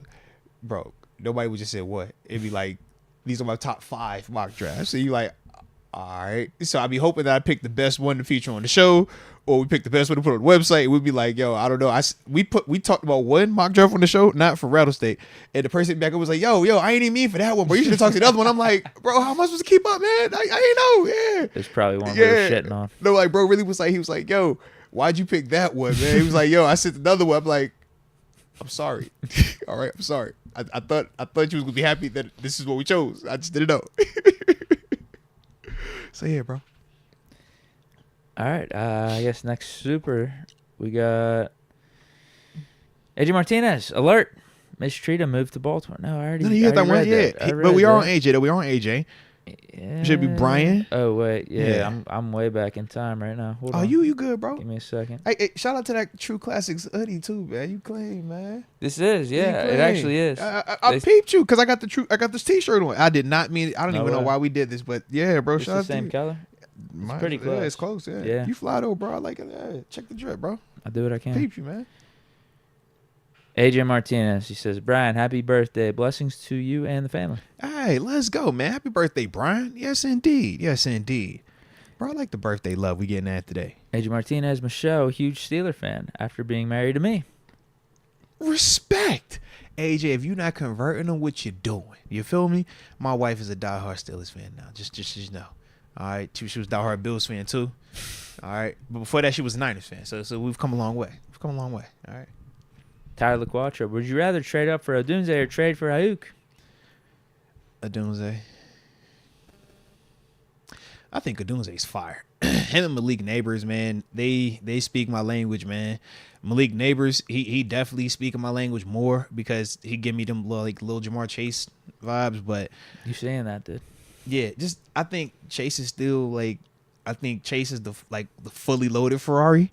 I think Neighbors is like a fire Ferrari still though. But I think that Chase got a little he got a little more giddy up when he go. Yeah, but they both fire. But Rome Odunze nice though, bro. Like the more I watch him, man, keep going back and watching tape on him. All those receivers over there in Washington. But it's like he definitely like he stands out. I did a little extra research over the last day or two on more receivers, like for that mid tier, second, third round. And I watched those Washington receivers a little bit more, McMillan and Polk. I like them both. I like Polk over McMillan, but damn, they would be worthwhile picks right? Yeah. in the second or third round if Steelers were to go that route. No, respect, man. Because I look at those two dudes. Obviously, we know, when we're talking about the that second tier with like a Troy Franklin and stuff like that as well. I'm just like, man, I like Troy. I like this dude. I like Rome. I like Roman Wilson over in Michigan. It's like they all just have something where it's like, yo, this could work. I can see why. I'm back on my Troy Franklin take, actually. Back on Troy? Yeah, because you can't teach the speed. Respect. I think you can teach some of the route running. This is where I'm at, bro. If we took Brian Thomas at 20 overall, I'm not tripping, bro. Like he's growing on me to that extent where I'm like, I need one of my teams to have him. Yeah, he's the fourth. Yeah. I think he's the fourth best receiver. I agree 100%. I'm like, yo, somebody this weekend, I need to be happy about Brian Thomas being a part of the family. And then you got Mitchell and Worthy. Yeah. Those are the speed guys in that mix. I'm back and forth on Adonai Mitchell versus Xavier. I think I still lean Adonai. Obviously, we know Xavier can go, but I think Adonai. It's like both of them need to develop more as right runners to me, though. Bro. Yeah, I feel like they both got to develop more. Yeah, I they like almost their look games. The same out there. I think Mitchell's a little bit more aggressive. Yes, and I think that's why they got him slighted a little bit ahead, whereas Worthy is more just down the grass speed. Yeah. But Adonai Mitchell, I'm just kind of like, bro, you should be a lot more polished. I want to see you be more polished than that. But yeah, the talent is there. But Brian Thomas, that's the one. I'm just kind of like, yeah, he needs to one of them colors. Yeah, one of us need to make it happen. Yeah, if Marvin Harrison and Neighbors and Odunze wasn't in this draft, maybe Thomas goes Seriously, top bro. 15, top 10. Yeah. Adrian Martinez, bowling can be a mind bleep. It's you against you. Facts. It's kind of like golf, man. Yeah. Yeah. Who do you think you are? I am. Shout out to my bowling guys out there. Y'all get it if you get it. But yeah, man, like it's a vibe, man. They wear the cool little t-shirts. Like I want to be a part of a bowling league. I just don't, like, I'm not social enough to commit to it, if that makes sense. Yeah. It's like I go through my phases of, all right, I want to be around people. I want to talk. And then my battery, like, it drains too quick. So I'm just like, no, I want to go back home. Yeah. Understood. But I think a bowling league will be fire, though, bro. Like, cool little t-shirts, man, with the buttons on it, man. Like, it's fire. Yeah, I got my little ball. Yeah, man. What would your team name be? Something fire. I don't know just specifically yet, but something fire. I would like it to be co-ed, too. Yeah, I like co-ed. Yeah. It'd be dope, though, man. One of these days when I'm officially retired, Deke, I'm going to go join a bowling league and I'm going to join a country club and a bowling league. That's what I'm going to do. Sounds like a good life. Yeah. Sean I ain't retired yet, though. One of them days. I don't know why people hate the idea of getting a center. We can be okay with every other position. If the season started now, just draft the center. You bring up a good point. Definitely bring up a good point, man. This whole James Daniels stuff got me thinking. I'm intrigued. I got to cut the tape on. Once I see it and I feel, if I can feel comfortable with it, bro, I can talk myself into it, bro. I just need to see it. Just pass the eyeball test. Yeah. Got to pass the eyeball test. And for me, that would only be cool if J.C. Latham or like Fuaga fall to us. Well, I guess even a Brian Thomas too. Like those are probably the three guys I'd be okay with passing up a center for. I think that would probably be it. I think we're on the same page. Outside of that, and I don't even know about Fuaga to be honest. Fair. Maybe it's just J.C. Latham and Brian Thomas. I'll throw in Mims for my sake. Okay. Yeah, but outside of that, just draft the center. Yeah, it's like if it's not that, like what we doing? Don't overthink it. Yeah.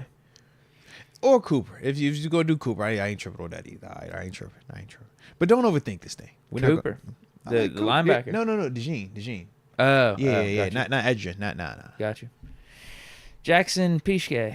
Hey, Deke and Moats. Love the show. Are you guys going to be hosting a first-round watch party like you've done in previous years? Yes, indeed. Just got my official timeline. So, yeah, we should be able to turn up here around like 8:30 like how we normally do. Yeah, for those that will be down there at the stadium for the Sweet Holders official thing, the boy will be down there hosting that. So I'll be down there 6 to 8, and then from there we pull up. We usually start at like 8:30, right? Yeah, around that time frame. Yeah, I'm good with whatever. Hopefully all those QBs are. That's what I'm hoping too, man. Yeah. Like you see, the Patriots are looking to trade back. I did see that as well. I keep seeing the back and forth between Patriots trading back, Vikings trading up, and J.J. McCarthy being the guy that gets drafted. Thoughts on Herbert to the Vikings? Stop it. Is CTESPN going to be obsolete if this one doesn't happen? Now listen. No. Speaking of CTESPN, AB has been right on some of the jersey leaks. I saw that. The Broncos one today. He has been right. So I don't know. He's plugged in somewhere with somebody. He's getting screenshot computer images. I'm like, bro, I don't know who you know, but you are fire right now. So, shout out to that part. So, yeah. His Justin Herbert report moved markets. That's what I'm saying. You see the Chargers' chances to take a QB first round. It spiked up, bro. Yeah, the odds shifted immensely. All I'm saying is, bro, like, stranger things have happened. All right, he's being around some right stuff. It is AB. Let's not act like AB don't know the right people. He been in them rooms. I don't know what the relationships are still like with everybody, because he's a wild card. Sometimes, like, you talk to me, it's nothing but love. Talk to somebody else, they be like, God, this dude, he done burnt me. How's he getting info on like Viking stuff or like So Charger this is the stuff, thing, though? man. You look at the screenshots. That's league office. That's kind of how I looked at it. So it's like, who do you know that's plugged in league office wise? Because anything uniform wise has to be submitted and has to get approved. Or you got a Nike rep, because he was a big time Nike athlete. So you think it's ESO. If Nike is green lighting these jerseys, whoever is high up at Nike from the NFL side has probably talked to one of us or one of them. And that's, if he still has that relationship, which he should, unless he burnt it, which he definitely could have done that as well. But typical with Nike, like, if you had a relationship, like, it's still, it's available to you. Now, especially for a guy like AB, like, he was one of the higher up heroes when he was playing.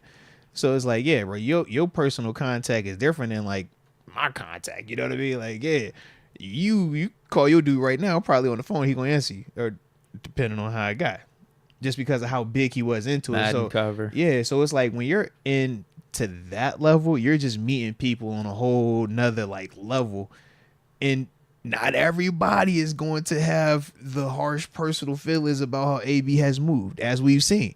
Since everything is transpired, this dude then linked up with Kanye, he then linked up with Brady. He was living with Brady at one point. We've seen him move with certain people where we're like, well, how they don't... Hill just went on his podcast. Yeah, you know what I mean? So it's like, clearly he still has relationships, and it's AB.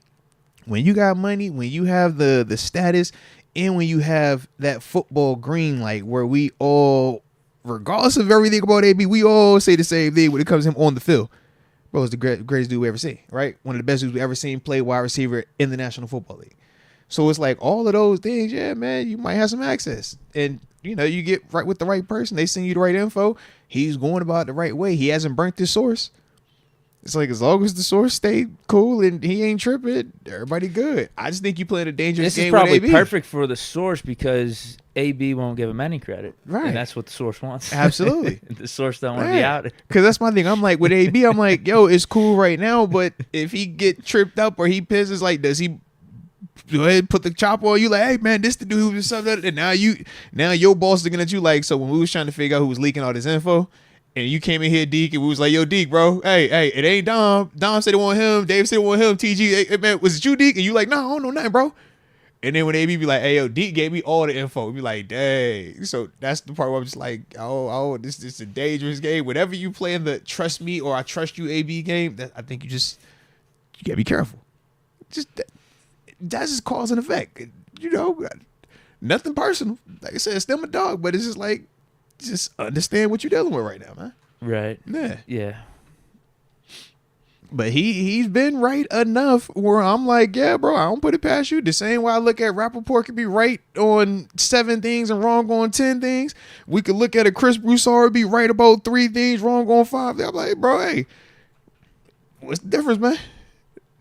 You just got more crazy stamp on you than them, but y'all all kind of doing the same thing. So, yeah, man. And once again, as long as it's not getting him arrested and he's not doing anything to harm anybody physically, he's doing some stuff that's not the best from a social media standpoint. Shout out to Caitlin Clark, yeah. But other than that, it's like, yo, just stay out the way. He hasn't done anything that's gonna get him locked up just yet. So I'm like, I can rock with this, bro. All right. If that's what it takes, AB, I want AB to do well. I like to see my guys do well, bro. I want everybody to do well. And if I share the locker room with you, I want you to succeed. I don't like when I read the headline. They're like, hey, yo, your teammate? I don't want that. So I'm hoping that this is, he's going the right direction, bro. So I'm hoping that all his social media leaks and any other information that he has, I hope it is accurate. Yes, please. Just stay out of trouble. Out of trouble, bro. I won't ask for much from him, bro. I ain't ask for much. You're saying that's what keeps him distracted, at least? Hey, look, if this is what keeps me from having to go on and see your live and you throwing gummy penises at people, like, bro, if this is what it takes, I'm all for it. All right? I'm all for it. I will like every one of them. Go for it, bro. Just not into the hair. I get my hair cut sometimes. So, we got Damon Brown. Deke, I have some Masters merch for you when I come to the home opener. Moats, can you get it? Moats can get to you for me if I can't find you. Big, hey, respect on that. DeMond know why I be at posted up out there getting activated on the microphone. Damn, dude. Thanks. Nah, DeMond be pulling up too, bro. He real with it. You didn't have to do that for me. Appreciate it. AJ Martinez, bring back 7 if 3 can't. Ooh. 30th Super Bowl 7. Shout out to Lexi. Shout out to Lexi. One time for the culture. I mean, AJ just seamlessly moves through his shadows. I love that, bro. I'm not going to be opposed to bringing back 7 if needed. Respect. Definitely not going to be opposed. Yeah. I went through my quarterback list of who I'd want in here if Russ and Fields go down, and I think 7's up there. I'd call Mason for a trade. I wouldn't have the Eagles GM's number too far from me either. And yeah, 7 has to be on the table. There it is. What about Joe Flacco? No. All right, just checking. No, I'm good on that. Comeback player of the year though, bro. 7 never won that award, man. No, I'm good on that. All right, that's one of them awards. 7 got snubbed. But he never won that. He man, listen. Joe had to overcome way more adversity than the 7 did to win that award. All right, I'm just leave me alone. I'm about to get in trouble. I'm not getting in trouble today, bro. Stop it. I'm not getting in trouble today. Yeah. This is a great day today. We're just gonna vibe out. I'm not getting in trouble. Yeah. Antimatter Eli says it's getting hairy between AB and Caitlin Clark too. Woof. Woof. Don't get us in trouble today. I do like the kicks though. Did you see the shoes? No. This is nice. I like the kicks. She signed the deal with Nike. Yeah, Is that what you're talking? She got some signature shoes. Deal. Yeah. It's supposed to be like a shoe deal coming out. The C. Clark ones. Yeah, and that's where I guess AB drew some inspiration from. Yeah. So you can only imagine. Yeah. But shout out to her though, man. She did sign the multi-million-dollar deal, man. Salute her on that, man. So definitely Someone like that. brought bro. up this point. Like, Hey, what's up? Couldn't she have just signed that while she was at Iowa? I am not 100% certain if that was the offer while she was at Iowa. You know, like I'm sure the school has its own deal with Nike.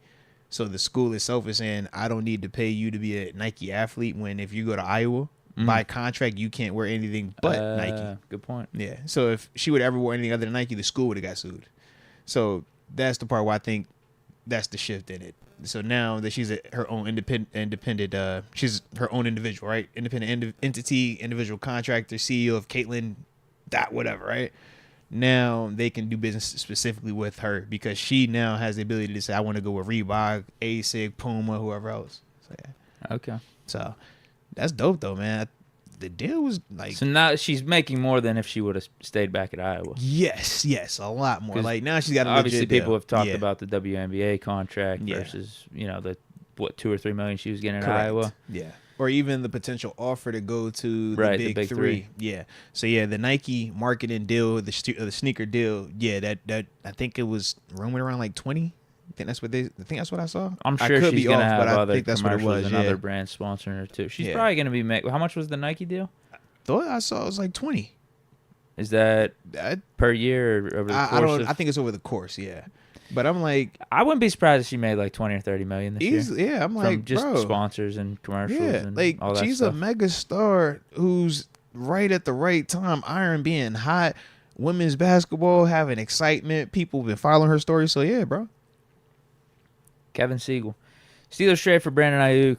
They swap first-round picks with the Niners, give them a future third, use the first and second-round picks on offensive tackle and OC, third-round cornerback or defensive tackle, fourth-round receiver like Brandon Rice.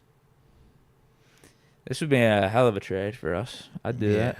Are the Niners going for that? That's I'd love that trade, actually. my man said, yo, Niners, man, y'all gonna get this strong arm robbery real quick, bro. Yeah. Yeah, we still have a first-round pick. We still have our second-round pick this year. Yeah. We just give them a future third. We got to pay Ayuk, Shit. but I would do that. Yeah, like I said, I think we would definitely do it. I don't think they would, but we would definitely do that. I definitely like that. All right, that's it for. Yeah. Wait, is there one more? Oh, and they also said it was 28 mil. Mike Hood and Michael Baker. Yeah, her deal is 4 for 28. The shoe deal. Caitlin Clark. What? Caitlin Clark, the shoe deal. It's a 4-year, $28 million deal is what they were saying. Okay. Yeah, So, salute her, bro. I mean, salute her. yeah, she could maybe make 15, 20 million. Yeah.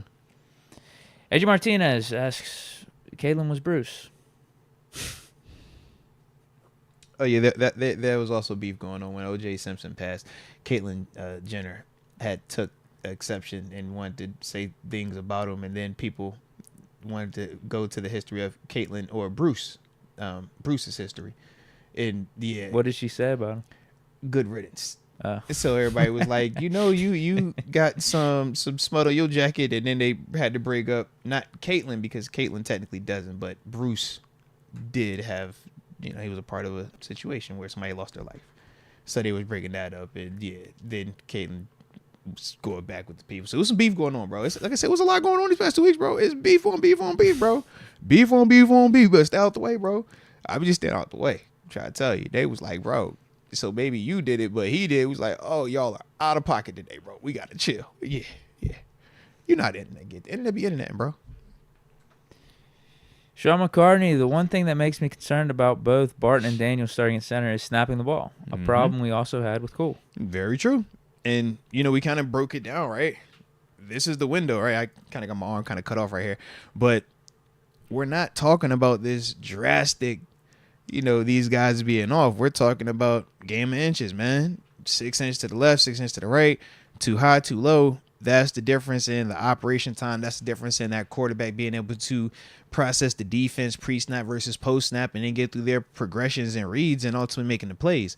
When they got to track that football, where is it at? High, low, left, right? It's just something else to slow them down. And we obviously saw that at times with Kenny. We saw that at times with Seven, his last go around as well, man. So that's definitely something that I can agree with you on, Sean McCartney. Yeah, that's it then. Sean McCartney was the last Super. Respect. And the Barbarians, stop it, man. Stop it. No. All right? Just beef on beef on beef. We don't need to feature anybody. Leave all the features at home. Stop it. J-Dub says Russ won't let any shitty snapping slide. Point blank. Ooh. They'll get it right at center. Trust. Respect. Well, we do got one of them guys, man.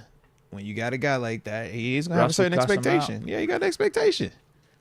Because if you tripping off, you're going to make my job harder. So, yeah. You think he swears when he's out on the field? No, he don't curse. Nah. But he going to get his point across. Kind of like Phillip Rivers. Yeah. You going to know what he's talking about. You know what time he on. And, yeah. But he's going to do it in a real, positive, God first type vibe. But it's going to be direct. He's going to let you know. Yeah. That's what we need. Heck yeah, bro. Heck yeah.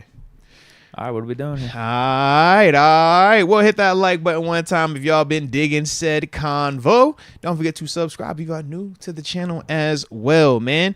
And now, ladies and gents, boys and girls, children of all ages, it's time for us to get into our GM bag. It's time for us to get into our head coaching bag. And it's time, more importantly, for the chat to get into this scouting bag.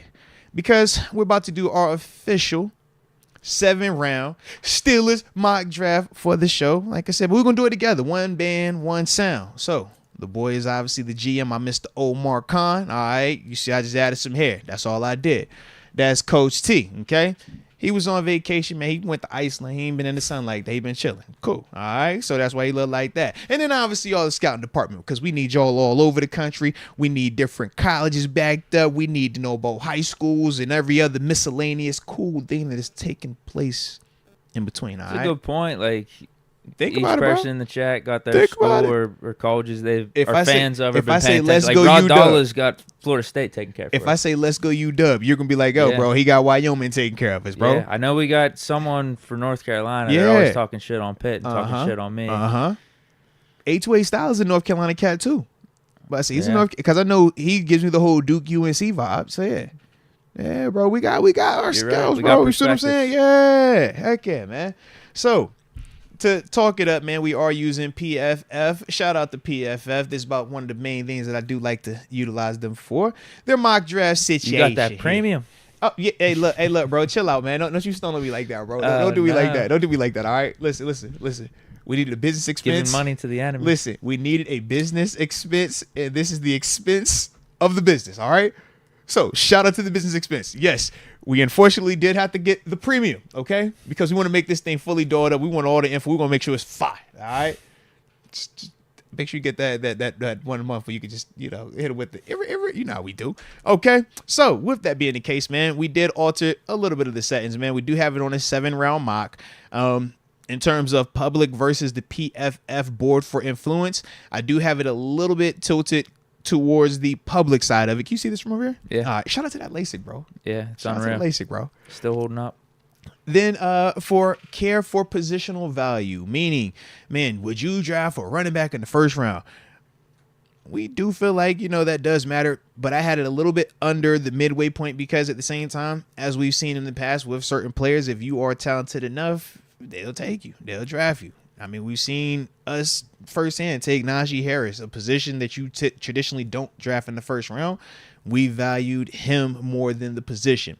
All right. The next thing for draft needs, I did bump that to a little bit past halfway just because I feel like that's a better indicator with some of these mock draft simulators versus just whoever they deem as a good player. And there's like, yo, I don't care if you really need this center over here. You're going to take this player right here because he's a better running back. And you're like, bro, but they need a center. They need a center. So we shall see. And then I did bump down randomness too, towards the bottom end. So that way it could be a little bit more realistic, or at least that's the hope. Sure. So, all right. That's how we got it. So the way we going to do it, like I said, you the head man. I'm the GM. Scouts, y'all get y'all work on, all right? So who gets final say? How does this work? Well, I figured we should be able to compromise and agree. Sure. And if not, then we go to the chat. And we be like, yo, chat, how y'all feel? Yeah. Is it like if it's 2 versus 1? Right, yeah, Okay. yeah. Like, yeah. And that's why I was hoping we get the Holy Trinity type Whatever the situation. majority is. Right. Okay. Because I'm like, we got to, it's between me and you or the chat, we somehow, some way, it should sound like that. All right.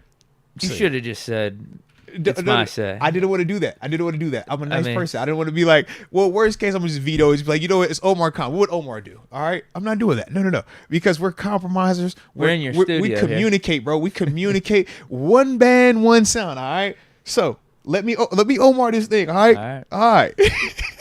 So here we go. You could have just said you're Art Rooney, maybe. I don't want to be Art Rooney. Do I look like the boss to you? You could be Art Rooney, look. I'll be Khan, and the chat could be Tomlin. We both know who Mr. Rooney is, or in this case, Mrs. Rooney. All right, the boss is upstairs. Okay, that's the boss. She just cut the check. Okay. She says y'all are allowed to come downstairs and talk. Okay, that's what she said. All right, so yeah, we're gonna let the boss be the boss. Love you, boss. Okay, fair. So here we go. Are we doing trades or no? Well, I was back and forth, bro, because part of it was like, yeah, we should do 2, where it's like one with no trades. And then do another one where we do exercise some trades. Just kind of get best of both worlds. Because I think in both scenarios, it's legitimate. Today? Well, we'll see if, time-wise. because just quartered it. All right, which one's this one? Let's start the first one. No trades. No trades. Let's start the first one, man. Give it to him the real. Just, look him eye to eye. All right? Yep. So, for this first one, we're going with no trades. We hitting it straight on. All right? Let's get it. So, first round, quick update. Caleb Williams went 1 overall. Jaden Daniels 2. Drake May 3. Malik Neighbors 4. Marvin Harrison Jr. at 5. Joe Alt at 6. Brock Bowers went at 7. Rome Odunze went at 8. Dallas Turner went at 9. Troy Fontenot went at 10. Quinyon Mitchell went at 11. J.J. McCarthy went at 12. Byron Murphy II went at 13. Talise Fuaga went at 14. Cooper DeJean off the board at 15. Terrian Arnold off the board at 16. Liatu Latu, man, I like him too, off the board at 17. J.C. Latham off the board at 18. Graham Barton off the board at 19. So as we currently sit, we have Jair Newton, interior D lineman from Iowa, was available. Alum Yawa Fashanu, the tackle from Penn State, he's available. Jared Verse, the pass rusher out of Florida State, is available. Amarius Mims is available. Adonai Mitchell is available. Nate Wiggins is available. Brian Thomas Jr. is available. Kool-Aid McKinstry is available. Jackson Powers Johnson is available. Troy Franklin's available. Peyton Wilson is available. Lad McConkey. And then Zach Frazier is also available. Still got quarterbacks on the board. Penix. Also, Penix and Bo Nix, and you got Tyler Guyton, the tackle out of Oklahoma, the right tackle. Chop Robinson, pass rusher. Keon Coleman, Roman Wilson as well, man. I don't think Frazier or Powers Johnson will be there in the second round. If we're doing no trades, I think I gotta take Powers Johnson. You going Powers Johnson? Okay, okay. That would be my pick. Scouts, what y'all saying in the congregation? Scouts, man, how y'all feeling about it, man? Are y'all feeling the Jackson Powers Johnson as well? They're saying they want Fashanu. Ooh, okay. Let me see. That's the majority right now. Because, I mean, Fashion was projected to be a lot higher of a pick. So, yeah, how does that work with us, though? Because he's left tackle. He's a left. You keep Broderick at right? I'm not feeling great about that. Yeah, so in terms of what PFF said about Fashanu, said he's not incredibly talented, but will also be one of the youngest prospects. Why the hell is he getting drafted? No. I said it wrong. He said he's not only incredibly talented, but he's one of the youngest. I worded that wrong. But he's also one of the youngest prospects in the 2024 class. He is the type of athlete in the trenches teams should draft in the first round, even if he needs to get stronger to live up to his very high potential. Think he's impressive against athletes for a player his size. Great foot speed and balance, ability to anchor. Isn't as bad as it looks. So I'm like, all right. I don't like when y'all say it's not as bad as it looks in terms of the anchor. It's between Mims, JPJ, and Fashanu. I'd say it's a third for each in the chat right now. Man.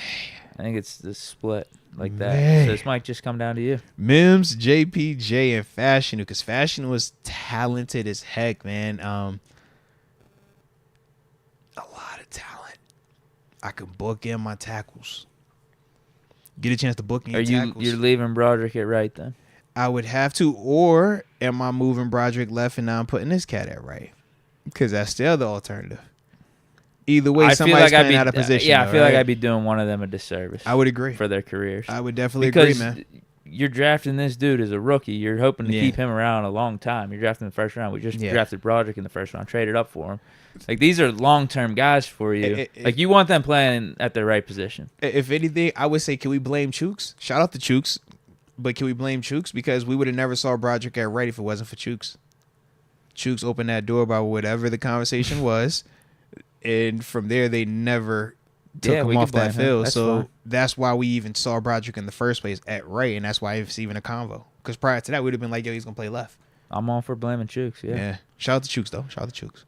That's tough, though. All right. JPJ's my pick. You know what? Honestly, the fun pick for me would be Brian Thomas, but because that's what I'm back on too. I've seen his name. I'm like, yo, nobody wants Brian Thomas Jr. Like, he's available. Y'all know he's available, right? If we were doing a draft with trades, then I'd entertain someone other than center right now. I just know those centers aren't going to be available in the second. Respect on that. All right. Like, could we take someone or trade back? Yeah. And if we even took someone at 20, I don't know if there's a setting on PFF. Could we like stall the draft at a certain point so we could trade back into the early second round of the first?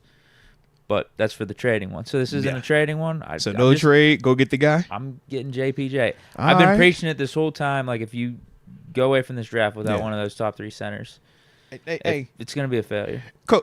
Coach Deke Tomlin, I agree with you, bro. You know what, though? What would you this James Daniels talk got me thinking. All right, God dang it, I don't agree with you then, okay? I don't care about JPJ anymore. Move him to center? Hey, listen, man. We got How good do we feel about moving James Daniels center? I feel great about James Daniels center based off of what the comments have been saying. Listen, that's literally all we're going off. This is all. We know he played at Iowa, and some people think he was good, some people think he was bad. Listen, you read the summary. Of course, it was heavy-handed in his favor because the university wrote it, so there you have it of that as well. All right?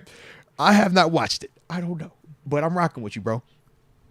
Like, we need to set a direction for this draft. We need to. James Daniels playing center or not? Because I could talk myself into Brian Thomas Jr. It'd be fine. Chat. It'd be fine in his first round, bro. Having James Daniels play center.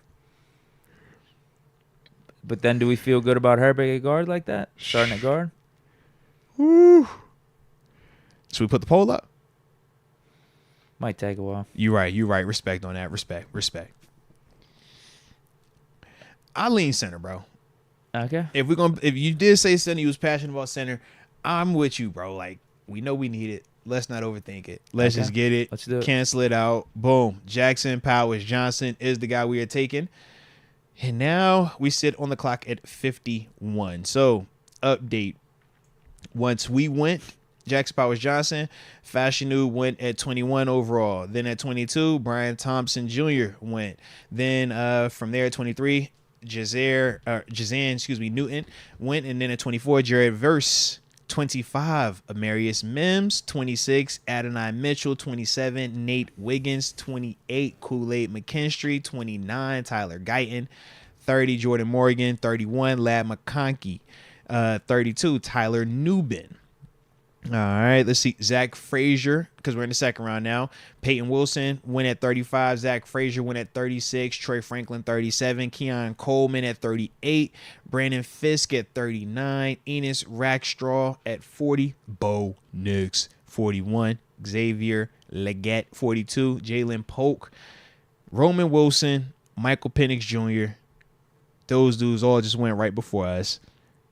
And currently available to us at 51, Jatavion Sanders, Ricky Parasol, TJ Tampa, Blake Corum, Jaden Hicks, Kamari Lassiter, Kyron Amegdaje, Edrin Cooper is available, Malachi Corley is available, Andrew Phillips, Xavier Worthy, Junior Colson.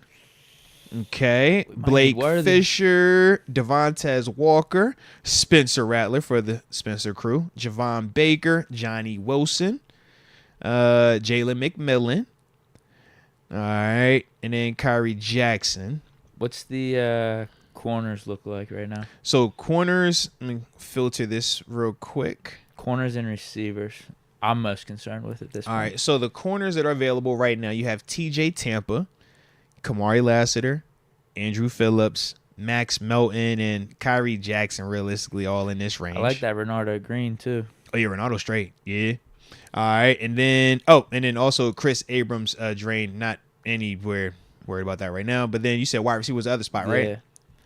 The wide receivers available, Ricky Parasol, Malachi Corley, Xavier Worthy, Jermaine Burton, Tez Walker, Javon Baker, Johnny Wilson, Jalen McMillan, the dude that continues to grow on me, Malik Washington. All right. Yeah, those kind of like the main dudes right now. I'm feeling Worthy. You feeling Worthy? Ooh, you want speed. Yeah. Yeah, I think he's got the highest upside of everyone available right now. Okay. I think we can get one of those other corners in the next round.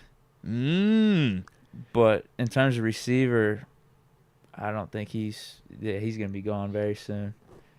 What about a TJ Tampa though? You ain't feeling the DB? He's good. Yeah. I like that speed, man. Okay. I like that Worthy speed. And you like the speed over Ricky Parasol as well? Yeah.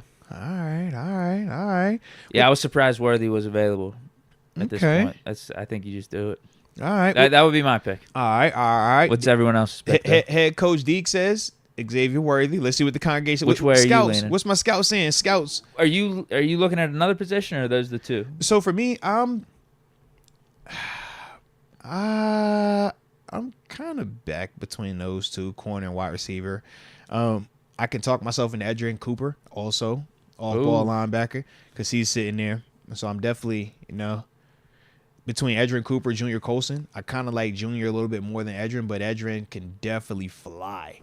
He could fly. I just think that Junior was just more of like what I like as like just a down in, down out linebacker. But this is the convo that me and TG have, right? Do you want the better athlete or the guy that's more productive? And I'm like, Junior's the more productive player. Edrin is the better athlete, man. But I like both of them. So it's like knowing that they there too, thinking of Cole Holcomb, because when they talked about him today, they still didn't really give a hard update. They just said that he's rehabbing and he's doing well. I'm like, what does that mean, bro? Yeah, exactly. If we knew what does that mean, what was going on with Holcomb, then that could bump up the need for linebacker a lot more. Or decrease it. Yeah, exactly. Yeah, one way or the other. But right now, we don't even need to draft it at all. Yeah, I just don't know what that is. So that's the part where I'm like, well, if I don't get Edrin Cooper and I don't go Junior Colson, then I'm praying for Jeremiah Trotter next round. Oh, yeah. I think he'll be available. Yeah. I could wait on that. No. If that's what You know you're what I mean? thinking. So like that's kind of like the mindset. It's like if I don't want to go with what we think are like the better of those inside linebackers, then it's like, all right, kind of like the center combo. If we don't go JPJ, Frazier, all right, you got a Van Pran. Van Pran can still work, but that's what we're going to. Yeah, I think so. Your three positions right now would be wide receiver, corner, and linebacker. Yeah. So yeah, let's just configure a way to get those three picked in these next three picks between our second and 2 third rounds.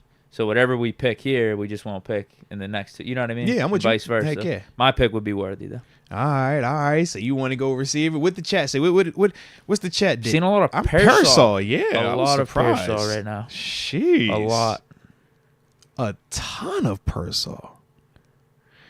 Ooh, Ken Pullman says Worthy equals Dree Archer at wide receiver.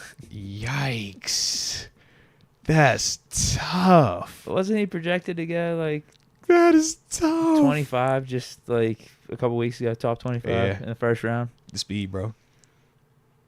Yeah, Pearsall's nice too. I think Worthy he's worth the flyer there. I thought he wasn't going to be around. Oh, all right. Maybe we can maybe grab another receiver in the 4th round too, if we want like a shiftier guy. If we're looking for that, because I feel like receiver makes sense. Or at least that's what scouts are saying. Receiver, head coach is saying receiver. We just aren't agreeing on which receiver. They saying Pearsall, you're saying Worthy. Is Leggett there? I'm seeing some Leggett. No, Leggett. He went at 30, or he went 42 overall to the Texans. Pearsall is, I think, the chat favorite. So I think that's their pick. That's their pick? Yeah. My pick's Worthy. I think it comes down to you again. Okay. All right. Well, last round, sided with you. I sided with my head coach. I did. I sided with my head coach, man. You went JPJ, right? I sided with my head coach, man. I might quit. Yeah, I'm saying so. Let me weigh. I gotta weigh my scouts real quick, man. All right, scouts. Let me see how scouty y'all are today, man. I don't know can I trust these scouts, man. Let me see. Let's see what the update is on Ricky Pearsall. Ultimately, Pearsall won't intimidate defenders on the line of scrimmage, but he will once the ball is snapped. He is a ready-made slot receiver who can contribute early in his NFL career. Shades of Julian Edelman. Yeah.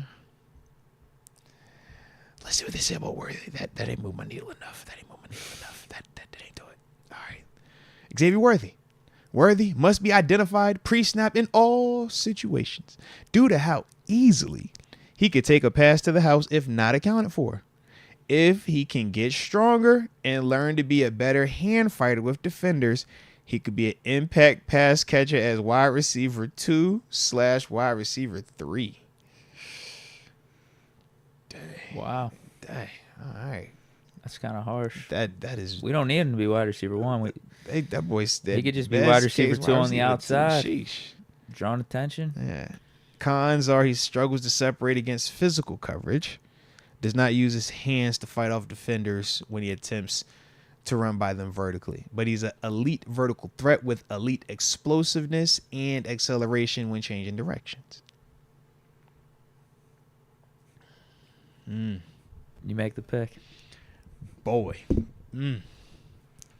That's a tough one. I thought that Worthy was gonna have a way better read than that one. I didn't like that read. I think it was the wide receiver 2, wide receiver 3 that rubbed me the wrong way. I don't like that part. This is PFF. This is definitely PFF, bro. It's definitely PFF, man. It's definitely PFF. You know what? I'm rolling with the scouts on this one, man. I'm rolling with the scouts. Scouts. Pearsall, let's get it, man. All right. Yeah, because they didn't say wide receiver 2 or 3. It was when he said that 3, I was like, bro, I can't take wide receiver 3 at this spot. I need. Can I get more? Just don't do wide receiver. Why they have to include that? They should have just erased that part of their evaluation. Yeah, he'd be our wide receiver 2 right off the bat. I hope. Across from Pickens on that outside. He got crazy speed, though. He got crazy speed. That's what I mean. Crazy speed. All right. Well, he was productive, too. It's not like he was just all speed, boom, or bust or anything. Hey, coach, take it up with the scouts, man. The scouts, they had all that heaviness on it, man. The scouts was like, bro, check it, man. What the people said. Check the scouts, man. But they was like, I went over to this chat and I was like, yo, y'all was heavy on the parasol. They definitely was on You them, know bro. what? Now I'm starting to think about those Fire Tomlin headlines and stuff, and You see, how how the Steelers need to move you on can't from trust me. them, You bro. know what? Maybe I'm just gonna quit, man. Hey, no, coach. My word don't mean anything. Chill, coach. You got the juice, coach. Hey, look. The fans want me fired anyway. Coach, you had the most important pick. You had 20th overall, coach. Don't let I think them that was your scouts. pick. No. I followed what you wrote. That was your pick. I'm team us. All right, one band, one cell. Come on, scouts, let's work together here. This is looking like a good draft though. This far. Yeah, so far so good. All right, so a couple of people that have went off the board of notable names. Let's see. Kamari Lassiter went off at 52. Adrian Cooper went at 54. TJ Tampa went at 55. Xavier Worthy at 56. Malachi Corley at 60. Blake Corum at 61. Kyron Amigdaje at 64. Max Melton, first pick in the third round, 65. Andrew Phillips, 66. Sheesh. Blake Fisher, 71. Jalen Wright. I don't know why I like Jalen Wright. We don't need a running back, but I like his game. All right. Roger Rosengartner off the board at 74. Tez Walker off the board at 75. Javon Baker off the board at 76. Junior Colson off the board at 80. Dude, we almost made it to Junior on the back-to-back. That would have been fire. Johnny Wilson at 82. Spencer Rattler at 83. Now, currently sitting available for us, you got Bucky Irvin, running back out of Oregon. This is a ton of running backs that have a lot of high right here. So we'll skip past them. Jalen McMillan, wide receiver out of Washington, is available. Kyrie Jackson, corner out of Oregon. I like him. Malik Washington. I want this dude right here. I like this dude, man. Shout out to Malik Washington. That's a little Debo Samuel, bro. I like him, man. Let's see. Darian Taylor Demerson out of Texas Tech. He's available. Mason McCormick, interior center, is available, or center guard, mainly guard. He's available. Jeremiah Trotter Jr. is available. Let's see. Michael Pratt's available. Cedric Van Pran is available. Dominic Pooney. Got to list as a tackle, but he's going to be a guard. He's available. Michael Hall, interior D lineman, is available. Hunter Norzad, if you want a Mason Cole type center. He gives me Mason Cole vibes. Jerrion Jones, also available. Let's see. Tyke Smith is available. Tavondre Sweat is available. Let's see. Yeah, and then from there, Sione Vaki, if you want to go that far. But, yeah. What's the corner specific? All right, let's pull up some corners. We know Trotter's there. Yeah. Kyrie Jackson is the one that stands out to me the most.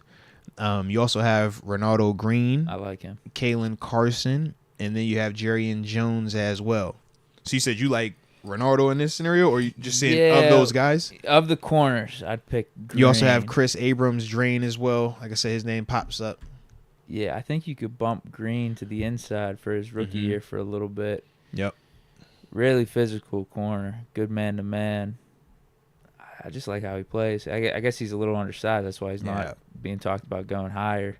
They got him listed as 6 foot buck 86 on their website. Then I've seen for comparison, Kyrie Jackson, the corner out of Oregon, 6'3", 195. So obviously we just talking a little taller. Jerrion Jones, the other DB out of Florida State, got him listed at 6 foot also, 191 pounds. Yeah. And what about the linebackers? Yep. What does PFF have for the ADP? Yeah, I put for Trotter. For a Trotter, ADP is 91.3. They have him ranked at 96. So, and what's our last pick in the third round? Is that 98? 98, yeah. I think there's a big drop-off from Trotter with the rest of the linebackers available. You still have Cedric Gray available, Tommy Etchenberg, Trevin Wallace, the cat from Kentucky. And I guess the question is, how bad do we need linebacker for this year? Like Jalen Ford Patrick is also Queen available. And Roberts, that's a good little combo right there, as is. But then the Cole Holcomb injury, that leaves some questions. Because I think you want a solid third guy too. Yeah. What are you thinking? My thought is grab Trotter and hope one of those corners are available. Okay. For the last pick in the third round. That would be my thought. For me, man, I'm torn between Kyrie Jackson, Jeremiah Trotter, and then because I'm a fan of just Jalen McMillan and Malik Washington, I'm just like doubling up on receiver. Part of me is like, bro, we can get active, man. Like, go ahead and make it crazy. Like, I ain't, you try to get crazy, make crazy, bro. Bring some talent in this thing, man. Bring talent. But that's like let Russ cook. Yeah, let him cook, man. I got my center already. It's like, bro,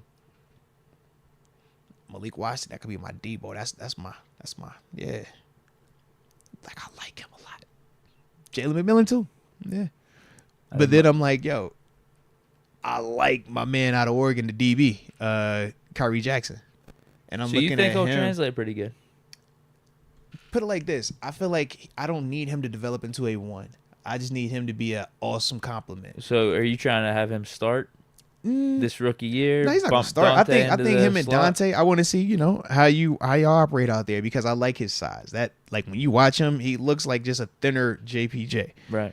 So that's clearly our theme. When you think Corey Trice, you talk about JPJ, Dante Jack, all these dudes is big, 6', 6'1" corners. Yeah. I'm like, you're going to give me a 6'3" as well. And he's young. I'm pairing that up. I kind of feel better about his upside than even a Corey Trice just because I think he's a better athlete. And he's healthy.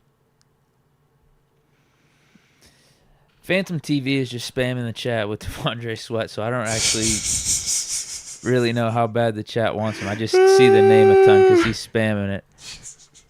I don't know if that's a good representation. Yeah. I peep it. I'm seeing some Trotter. I'm seeing some Jackson. Quan Summer says Max Kyrie Melton. Or Max Trotter. Melton went though, right? He got drafted. Yeah. Max already went. Yeah. Yeah, I think that's where it comes down to right now. People either want Jackson or Trotter. I'd be good with either or. Rod Dollar says get Kyrie Jackson. Yeah, Phantom is definitely on Devondre Sweat. Excuse me. God, he loves Devondre Sweat. Chris G says Kyrie Jackson. Yeah, I think the only person saying Devondre Sweat is Phantom TV. No. I'm like, I think you're the only one that's saying that name, bro. Yeah. He's saying it the most. So it shows up a lot, but it's like, he says he's a monster. Yeah. But that's definitely the guy that he says. All right. KG Beat says Jerry and Jones in the slot. Sean McCartney also likes that, but they feel it might be a little too early for him. For me, man, I'm rolling Kyrie. I like Kyrie Jackson in this scenario, man. Who was your final like on this one? I'd go Trotter. You would go Trotter. Oh, so you would go linebacker. I'd go Trotter and get a corner in the next round. Hopefully Green's there or Jerry and Jones is there. Yeah. Because I don't think Jackson will be. Yeah. That's I guess the risk you take. Mm-hmm. But I mean, if we take Jackson, Trotter could maybe be there with that last pick. He could maybe. I mean, you're risking one or the other. Yeah. But what I would agree with you on is I don't think I'm going to find another guy that's going to be on Trotter's level as I go by. A drop off. And I think I can get me at least a DB in that range that I should still feel decent about. So let's go Trotter, man. Give me an LB, man. How could I not get me an LB, man? Come on now. You not got to get me an LB. One time for the coaching, one time. Oh, God. The corners all went, huh? Oh, gosh. Yes, that's definitely what it's looking like. Yeah, so no. Jalen McMillan went at 85. Kyrie Jackson went at 88. Let's see. Renardo Green went at 94. No. Malik Washington went at 96. Dominic Pooney went at 97. So DBs that are remaining. Kalen Carson. Jerry and Jones, though. We ain't tripping. Jerry and Jones is available. And then you have Chris Abrams, Drain, Jarvis Brownlee Jr. Let's see. Oh, my bad. Hit the wrong button. All right. Let's see. Oh, DeCamerion Richardson. I definitely like him. I don't know if I like him in the third, though. But definitely like him. Johnny Dixon. Yeah, now we're getting... Probably Jerry Jones would be my pick. That's low-key how I'm leaning, too. In terms of the big board, you got Dadrian Taylor Demerson, the safety out of Texas Tech, is available. Mason McCormick, interior guard, is available out of South Dakota State. Cedric Van Pran is also still available. You got some tight ends. Cade Stover, Ben Sinnott available. Michael Hall Jr., the D lineman out of Ohio State, is available. Hunter Norzad, center from Penn State, is available. Jamari Thrash is available as well. Tyke Smith is available. Matt Goncalves is available. That's your cat out of Pitt. Tavondre Sweat, he's available. I ain't tripping on Tavondre. Nah, is that too much value? Sione Vaki, Brendan Rice, a little bloodline, Infinity Stone. Maybe these are more fourth round considerations. Yeah, I think Jerry and Jones sounds the best. What's the congregation say? I think that's where the chat's leaning as well. They going that route? All right, because that's definitely how I see this Some are thing saying we made play a out. mistake with Trotter, that he would have been available at 98. Ooh, okay. Fair enough. Damn. Fair enough. We could have got Jackson and him. You know what they say though? We'll never know. But we are gonna get Jerry and Jones though. We got Jerry and we like Jerry. That works. Everybody on the court. We got a slot corner. Shout out, man. JPJ, Shout out Jackson and Jerry and Jones. I like it, man. And Jerry is physical too, bro. Yeah. All right. So the update since we last picked some notable names. Dadrian Taylor Demerson went at 99. Let's see. Cedric Van Pran went at 107 in the fourth. Michael Hall Jr. 108. Kalen Carson 109. Okay. Hunter Norzad went at 115. Mason McCormick 116. Brendan Rice 117. And now here we are at 119. Tyke Smith is available. Definitely like him. Matt Goncalves is available. Hell to Pitt. We got Braylon Allen's available. Tavondre Sweat is still available. I think now is more appropriate for him though. Sione Vaki is available. Tommy Eichenberg is available. Taj Washington is available. Chris Abrams Drain is available. Let's see. Dwayne Carter is available. Muhammad Kamara, little pass rusher. Shout out to Colorado State. It's available. Mason Smith with 2 A's is available. Let's see. Luke McCaffrey is available. Cedric Gray is available. DJ James is available. Christian Jones is available. Cam Hart is available. Dallin Hooker is available also. Let's name a few. I'm seeing some Mason Smith in the chat. Ooh, Rod Douglas. 2 A's. Couple in there favoring Tavondre Sweat. Dwayne Carter's being thrown in the mix. Any thoughts? To me, I'm back and forth with Tyke Smith and Tavondre Sweat.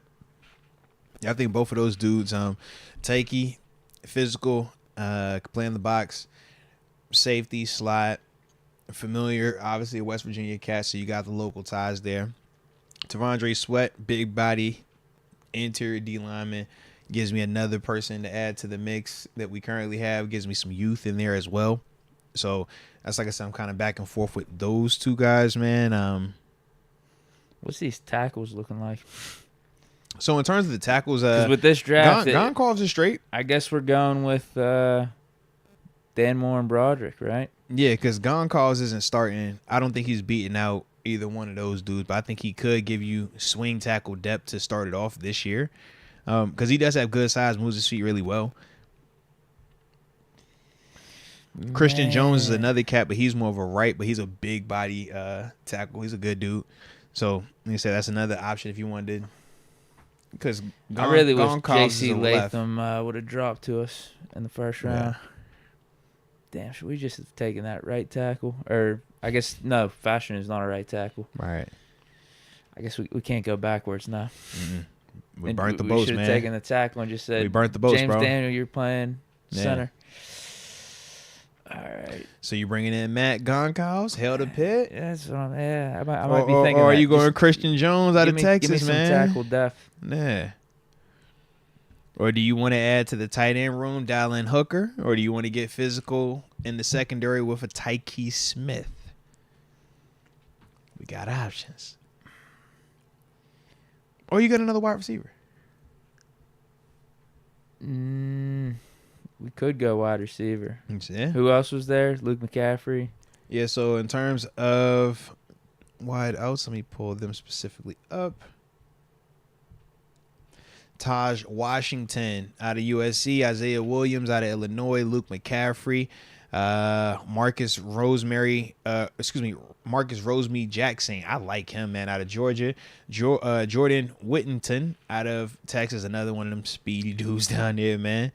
Let's see. Bub Means. No. He's not valued right now. They average pick 226, man. So we got time for Bub. We don't need to pick him. He could be an undrafted free agent. I like Washington and McCaffrey for receivers. Same here. What do you want? Do you want the interior D line depth? Do you want offensive tackle depth, receiver depth? Do you want the safety? Which way you lean? Because I could be talked into any of these right now.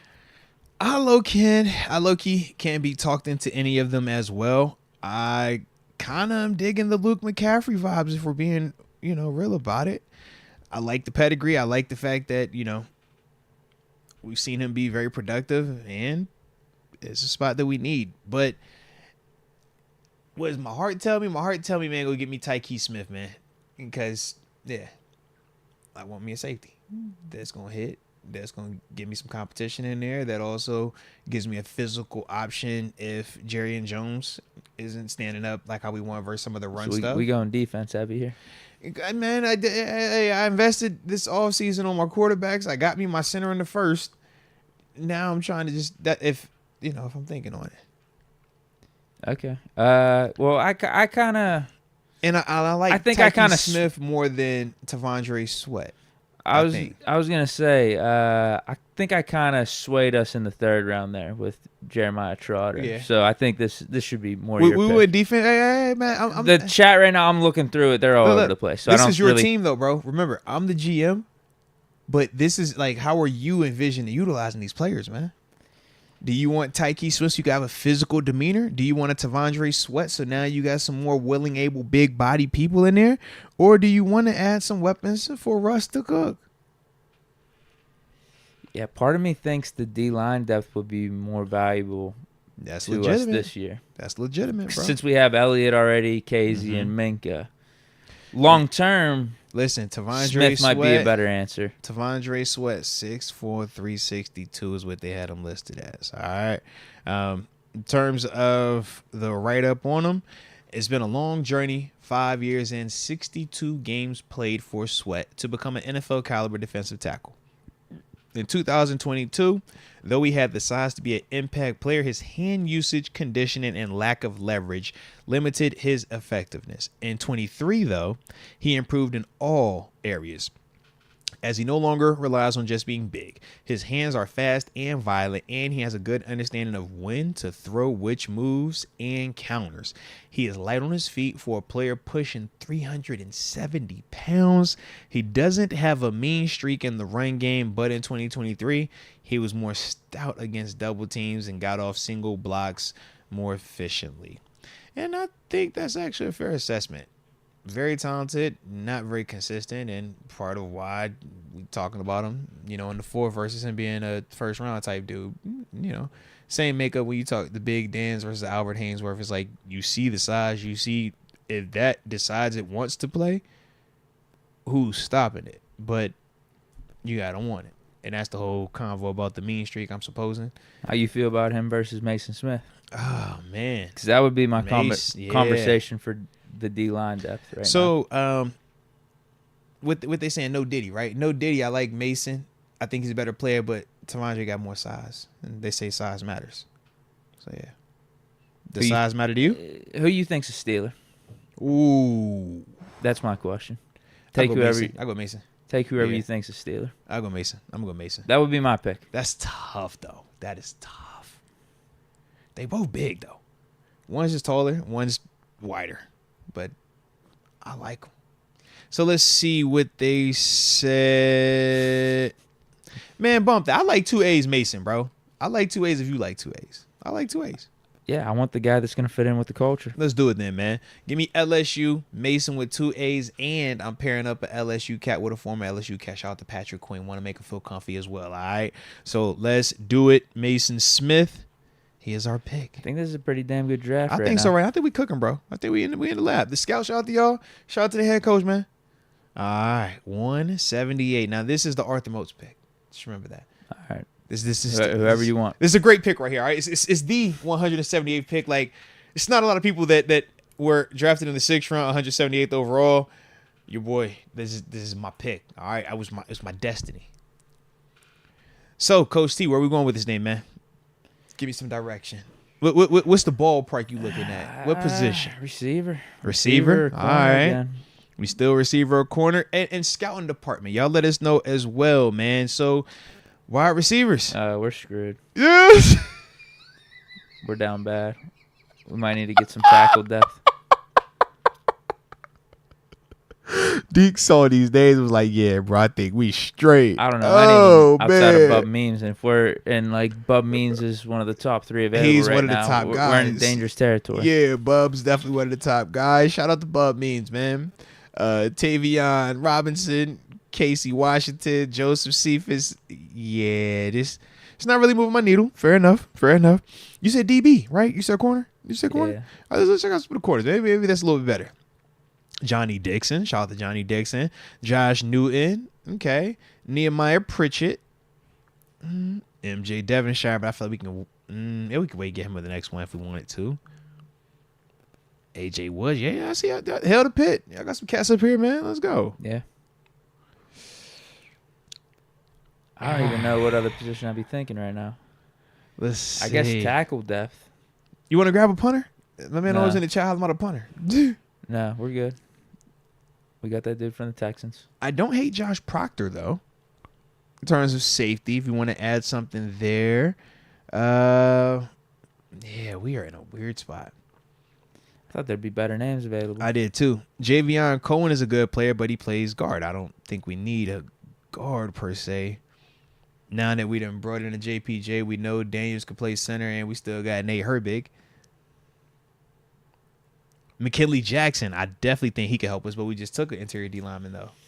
We took T'Vondre Sweat. Yeah. We need to do a practice draft. We did. Because we in a weird spot right now, bro. Yeah. We're in a weird spot. Maybe McKinley Jackson would have been a better pick for the 6th round. Yeah, we in a weird spot right now. I'm like, do we go Miles Cole, get an edge rusher? You know? Yeah, something like that. 6'6", 280. Yeah, I'm not opposed to that. Big. It ain't gonna fit like our true 3-4, but it's massive. Like, you got positional flexibility. If it is a bulkier body, you could put it in there as a 5 technique. If he's athletic enough to truly stand up, then you play him out there. Is Jalen Coker available? Good question. Receiver. Let me see. Probably not. I did not see his name. Yeah, so that's like he probably went before. Yeah, he went at 150. Yep, to the Saints in this scenario. Listen, dude, you just make the picks for these last 2. Oh, man, this is tough. You know what? I'm stuck between Miles Cole. Give me Devonshire for the last 6th round pick, and I can call it a day. See, I went in Jalen Green for the last pick. Why don't you just take them? Take Devonshire down. I don't care. Green. Yeah, that's either or. Give me a pick guy. There we go. Get a JMU yeah, guy. there we go. All right. And it makes sense for both. Like, I would extra agree, corner bro. depth doesn't hurt, and then you get an edge rush guy for depth. Okay, so let me go get up Devonshire right now. Dang, bro, I literally just saw his name. You got this in the corner. You put it in the corners, the filter. No, I thought that he was rated higher than Jalen Green. I was looking like, I was like, okay, I see you, Jalen. I see you, Jalen. Like, yeah, let's go, bro. Shot my dog off the ACL. They got the rated a little higher. I was it's called off guard. Yeah, so they got Devonshire average draft at 208. Let me see what my dog is. Well, that's the people drafting them. ADP, and then Jalen Green is at 199. What do they have him ranked? So Jalen Green is ranked at 215. Okay. And then 248 for Devonshire. Oh, God. Sheesh. So you said we should take my guy at 178, just keep it. Nah, that's too jammy on JMU right there. He can't come in my spot, bro. What? So I was going to say we should draft him at 178. JMU player, 178 to 178. You were literally the 178th pick? Yeah. 6th round? Yeah. Oh, yeah. 9th overall. If you want to do that, that's fine. But then I was like, yo, I don't know. It's kind of like my thing. Okay. It makes me unique at JMU. It's like, you weren't drafted. Is he going to be there for the next pick? Yeah, both of them be there. Yeah. Okay. So I just think it's. Yeah, take Devonshire. I'd rather go Devonshire and then go. Take the pick guy first. You know, Yeah. I'm good with that. Shout out to Pitt, man. All right, appreciate that. So just call that my. I don't have a lot of things that I hold sacred, but that was like one of them. It was like, hey, bro, y'all can get drafted, but either go ahead or after. Don't go at that spot. That's my spot now. All right. So now let's get down to the boy, one and only, go Joe Milton. Stop. Joe Milton is up there. That's the funny part. Joe Milton is definitely on this board right now at 217. Yo, what is going on? Jordan Jefferson, though, really good player as well, man. Not as talented as Mason Smith, but definitely a good player. For those that are out there looking for mock draft advice, McKinley Jackson is also still a really good player that's available to us at this stage. Javion Cohen, interior offensive lineman, another good player. But I think this is a no-brainer for a guy like me, man. Whenever you get a chance to go and get you a stud pass rusher, I'm talking a guy that they got him listed at 6'1", Deke, but just to pull back the curtain, I was listed at 6'2". You've seen me. It's nothing 6'2" over here, okay? But this young man, let me talk to him, all right? Because they said that 6'1", 245 from Olney, Maryland. Green comes in a compact build. I've heard that before. That limits where you can play him as an edge rusher, but he is a feisty player who consistently plays with good natural leverage. You know, it's something in that. Them JMU boys are fundamentally sound. It's just natural about it, all right? You don't want to make a living betting on size outliers, and I would agree with that. But pending recovery from knee surgery, he could be a good depth player. Now, Green led the country in both sacks and tackles for loss before suffering a season-ending injury in 2023.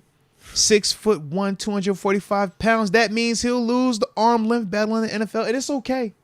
I didn't win a lot of arm length battles, Deke. Debo didn't win a lot of arm length battles either, though, okay? So, his shorter strides limit how much ground he can cover. However, he uses his small size to his advantage. He deploys a subtle shoulder dip. Whoa! To get under tall offensive linemen. Offensive tackle specifically. And he has good change of direction for stunts. His hands are powerful and violent. You hear that? Powerful and violent. He has a knack for consistently getting off blocks. That's that block escape. You know what I'm saying? You know what I mean? Don't walk off the block. Work a block move. Are we ripping? Are we crossing it? Like, come on, man. All right. But he could stand to develop better hand swipes to not allow offensive tackles to land as many strikes on his chest. And fair enough with that. I could totally understand that. Respect. Something he could work on. Respect. They all can't be perfect coming out of JMU. I mean, you got Charles Haley. You know, shout out to the rest of the homies. All right, shout out to the homies. Y'all are the homies. It's Charles Haley. He set the bar really high. All right. So give yourself some respect. Oh man, I'm just a guy, man. I'm just D-boy, right? Hey man, we got some stuff on there. You know what I'm saying? I ain't hard to find over there. You know, we got it. But hey man, it ain't about me. It ain't about me. All right. I like being in the convo like that, where you be like, yo, it ain't about me, bro. Big up to y'all. All right. Big up to y'all. So that's what came before. Yeah. We big it up to y'all. I'm on that stage now, man. It's a good feeling. We ain't got to fight him. We ain't got to fight him for it. No. So I think Jalen Green makes the most sense. I think the chat should all be on one accord that Jalen Green makes the most sense, man. We need some edge rush depth. I'm not opposed. So let's get him. Jalen Green, pick 195. Go Dukes. And now it's time for the recap. Here we go. I even earned an award. I don't know what it was for. I guess this comes with the premium. I think it's a good draft. I think we left some out on the table, though. I think we could have got some better value in a spot or two. But so I think we made sure we got the guys we needed. I would agree. Now, we know we don't always agree with PFF and their value, so we'll kind of talk through this. They initially gave us a C+ for it, but the pick that they kind of pointed out was us taking Jackson Powers Johnson instead of Fashanu, because they have Fashanu rated as their 17th best prospect. Obviously, Jackson Powers Johnson to them is rated as their 27th best prospect. So they're saying, man, you had a chance to get him. We went here. That's that. We don't really agree with all that because we operate with a little bit more need than anything, right? Yeah, what grades do you guys give this draft? They're saying C. C. Sheesh. All right, so let's read the names off. All right. PFF was more favorable for us. Sheesh. They gave us a C+. Hold on. I'm going to try to quarterback this thing in real time real quick, D. Let me see if I can get this thing to work. All right. You know how they do the thing. I'm going to try to see if I can crop this down. I'm going to try to pull this thing up on the big screen so that way y'all can see how we looked in our mock situation over here. All right? You got to close it down some so that way we got room. They gave MJ Devonshire an F grade. They ain't like that pick at all, bro. Disrespectful as hell. That's crazy. You know what? I'm going to leave the grades up there so they can see how they graded us. Yeah. Usually won't give them no credit, you know. But we Quan Summers says a C. Sean McCartney gives us an A+. I wouldn't give us that much credit. I definitely go an A+. B-. No, it was a B. It was a solid B, I think. All right, hold on. Let me. X-Concept says C, but punter would make it a B. That's the one he was always talking about, the punter. I told you, bro.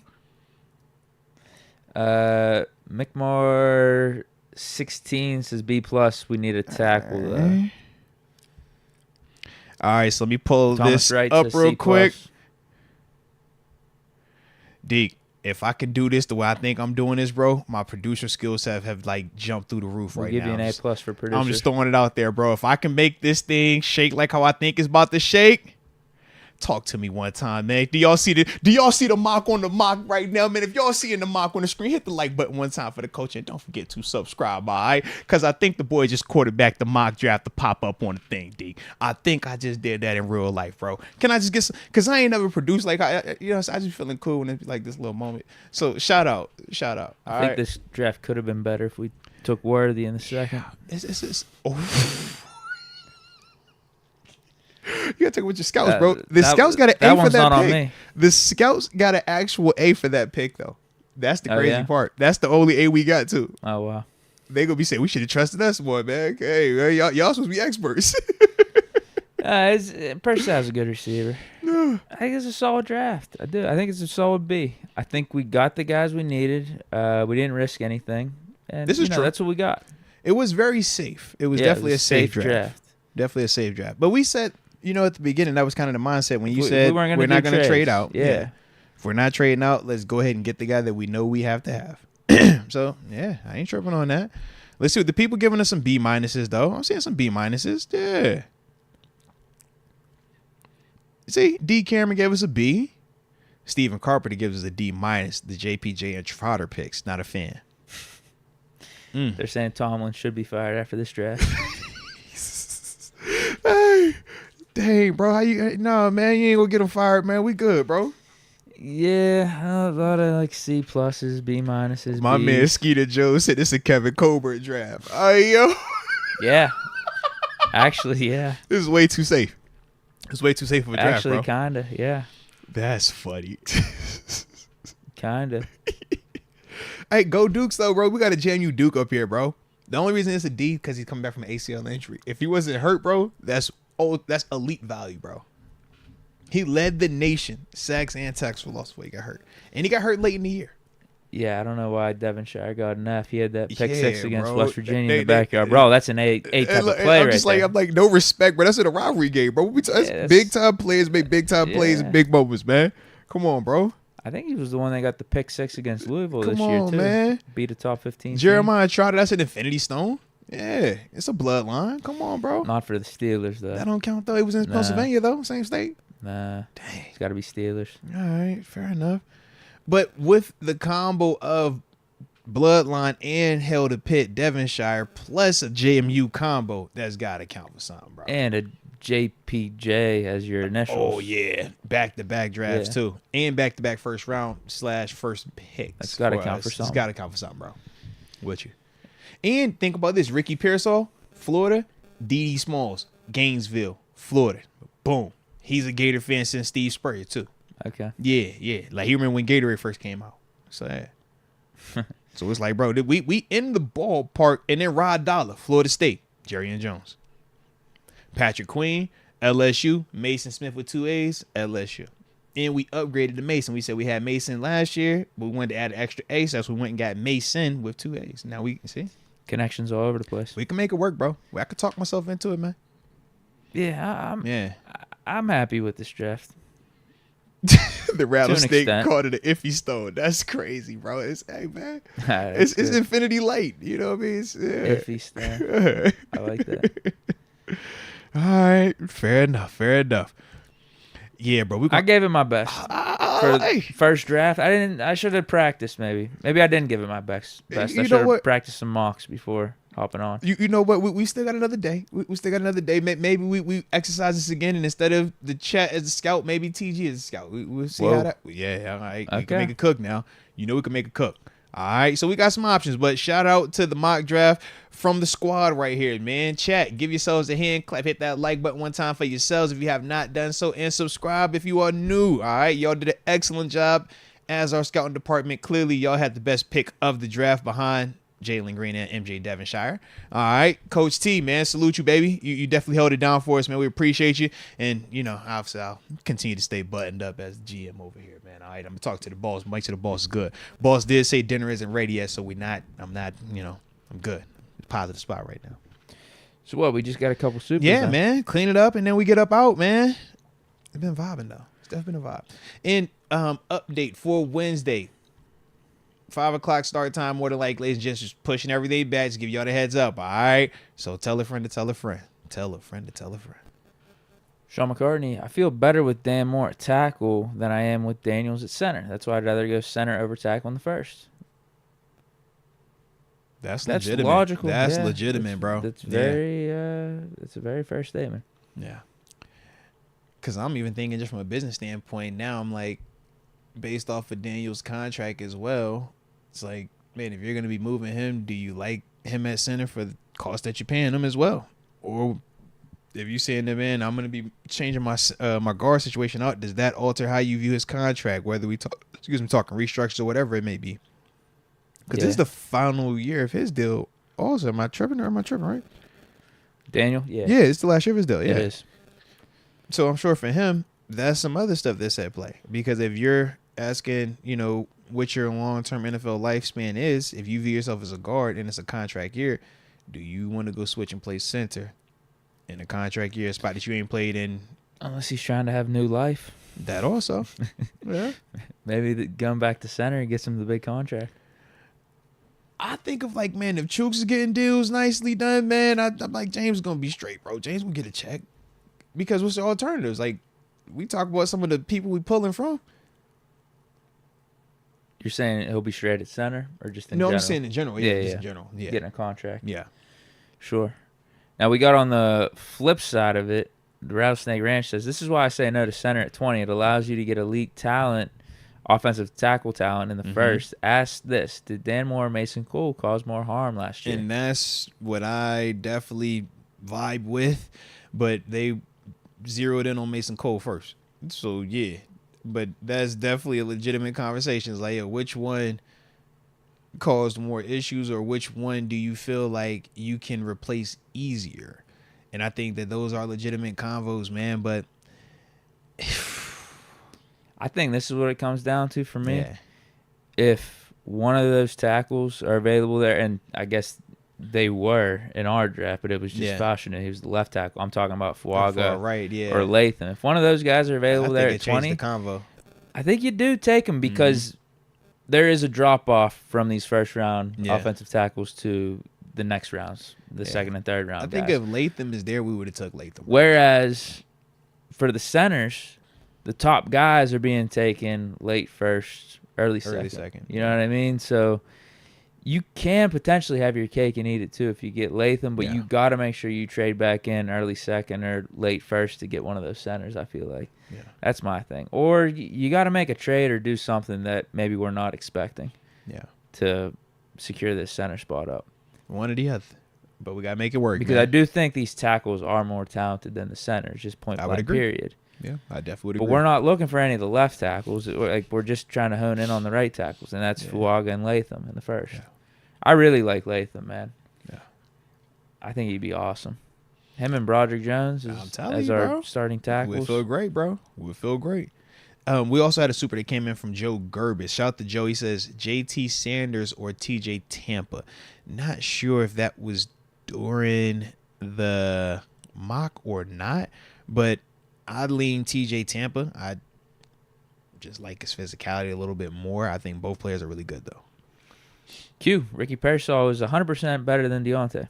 Collegiately, yes. We'll see, if his game translates NFL-wise, because what we can't do is look at collegiate production and just assume that is an apples-to-apples translation when we see Deontay had him say Nibbles, but You're saying he's already better than Deontay? That's what he's saying. Coming in? No. He's saying that, and I'm like, you might be saying that because of what you're seeing in college. I think Deontay was good at Toledo. I mean, it's different competition. It's SEC versus yeah. I think Deontay was putting up 1,000 yards. He was. That's why he got drafted in the third. But once again, it's Toledo.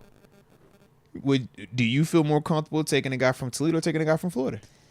Most people gonna side with Florida. I'm not bothered by it either way. Yeah, I'm truly not, because Pearsall didn't necessarily light it up down there. Right. A lot of what he's doing is based off projection. Right. I'm just saying in general, though, of just like why we see a lot more players taken from bigger schools that aren't as productive as guys from smaller schools. It's like, we just gonna pull from you because we just think that you're around it, you're competing against it, and that's a easier transition than this guy, playing at the smaller school. Yeah. But I mean, shoot, I'm a small school guy, so I'd be the first one to tell you it could work. Like if we're talking about Neighbors or some of these other dudes in the SEC, I think that's different than Pearsall.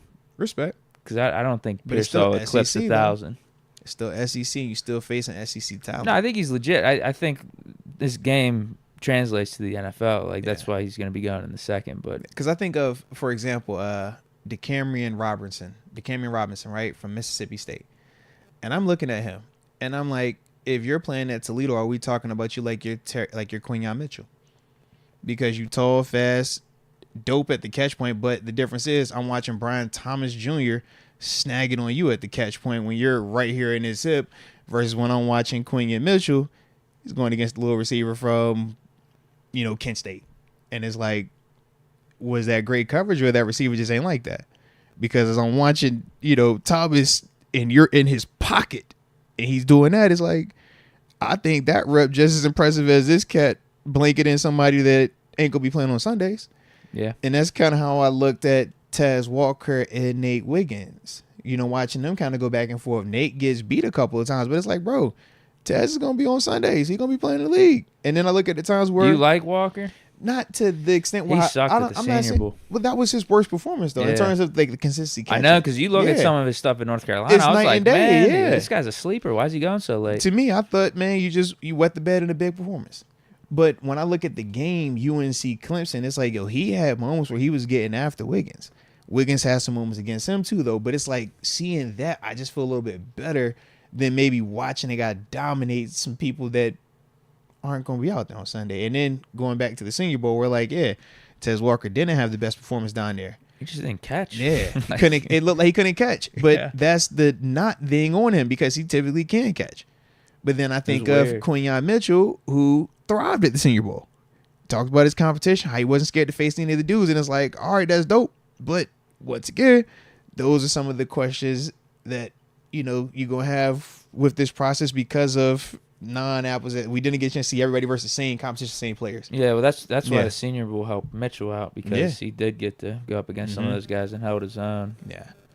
Because he was projected late first now after that Senior Bowl and all this offseason stuff, him running his 40, he's getting up in like the top 20, But it would have been cool 15. to see it in the SEC versus a Neighbors, versus a Thomas, versus a Leggett, right? Versus a Pearsall. We could go down the list. It's like some names we naming. It's like some of them other DBs, that's what they was facing. Right. Yeah. But his talent is there. And that's the same convo that we would have with the Devin Witherspoon coming out of Illinois. Granted, Illinois isn't small, but Sauce Cincinnati. Yeah. It's like certain dudes were like, yo, you're talented enough that we think you bigger than that anywho. So, right. We got a couple more that we get about this joint, man. Right. Yeah. I think it was what, Todd? No. Yep. Todd Williams. What's up, fellas? Love the show. Crazy question. Shout out to Todd, bro. Shout out with to his athleticism, can Dan Moore play center? The big thing isn't his ability to athletically play it. A lot of the dudes on the offensive line can athletically play center in terms of pull from the center spot, drive, block, pass, pro, anchor versus a nose tackle, pull from the center spot, outside. All the dudes can do that. The problem is the snapping, because like we just talked about, that window, it's like a batter strike box, right? Like you need to be precise, and it's not just when you're not covered up versus a 4-3 defense when it's easy. What happens when you're playing against that 3-4 and they putting that nose tackle over you? And now we would see Pouncey at times later on struggle with it, right? Where it's like he's so worried about killing this dude in front of him that snap kind of getting all over the place. That's the part where for Dan Moore, we've just never seen him in that scenario, let alone in an NFL game. So when you put that type of pressure on a player who's never done it, you just really don't know what to expect. And it might look good the first month of the season. But have we seen it in December when it's cold? Have we seen it in it's a playoff game when the stakes are high, when you got to come out here and be perfect on every single snap with 10 seconds left? Or it's a 2-minute drive and we're doing it on the hurry up. And now you don't even get time to think and set up. It's like, bro, get down there and snap it. Those are some of the questions, because when that intensity hitting up, when that clock ticking is like, hey, bro, ball snap. We don't have time. We don't have time for you to figure it out. We don't have time for you to say, oops, I made a mistake. No different than a long snapper. Shout out to Christian Coombs, but it's like, bro, if you're long snap, bro, if you anywhere, like, we ain't got time for that. That's the one part we not trying to be worried about center. So yeah, man, that's my only hesitancy with Dan Moore potentially transitioning to center for next season. Yeah, if you can't get the snaps, it's just friendly fire. Yeah. You can't be doing that. Right, because I'm like, you're not going to bull rush Dan Moore at center. He's going to be bigger than the majority of the dudes he's going to face in there. He can pull. He's athletic. He plays tackle, so he's a space player. He can climb to the second level. He might be able to snap under center perfectly. That's the easier version. But that shotgun snap, and that shotgun snap with that nose tackle, oh, that's a whole nother ballgame. That shotgun snap, and you got to pull. I'm trying to get up. Yeah, bro. And you think about us as like the dudes that play that spot naturally. Just think about how many reps they have at it. Thousands upon thousands, right? Every offseason, that's what they drilling. So it's second nature. Whereas for Dan, it would just look like somebody that's learning that spot, man. S. Dresden hitting the big psych button for this draft. Ooh, all right. Now, S. Dresden, we've seen multiple of your drafts, all right? We did react to it. I think we showed you love. I think it was Love One, right? I can't remember. It might not have been Love. But you sent in multiples as well. Shout out to S. Dresden. But yeah, bro. I remember. I gotta go check the tape on his draft, man, because he hitting the psych one on. I gotta go check the tape on him. But either way, it was a vibe though. It's definitely a vibe. I think the first, show mock draft, group mock draft, I think it was a success. Yeah, I'm good with the draft. Yeah, I'm good with the draft. So there we have it, man. Could have been better, sure. Could have been a lot worse. This is very true. It's very true. But we got what we needed. That's why it's B minus B. Yeah, we got what we needed, and we took some cool flyers on some players. So definitely like it, man. But that will do it for today, man. Shout out to each and every one of y'all rocking with us for the show. Hopefully y'all enjoyed it. Hit the like button if you did, and if you're new, subscribe. But with that being the case, man, we will be back out here Wednesday. Like I said, pushing it back a little bit, just like I said, working some stuff out. But other than that, man, y'all stay safe. Tell a friend to tell a friend. Watch party will be Thursday as well, man, for that first round of the NFL draft. You don't want to miss out on that. But until next time, baby. Peace.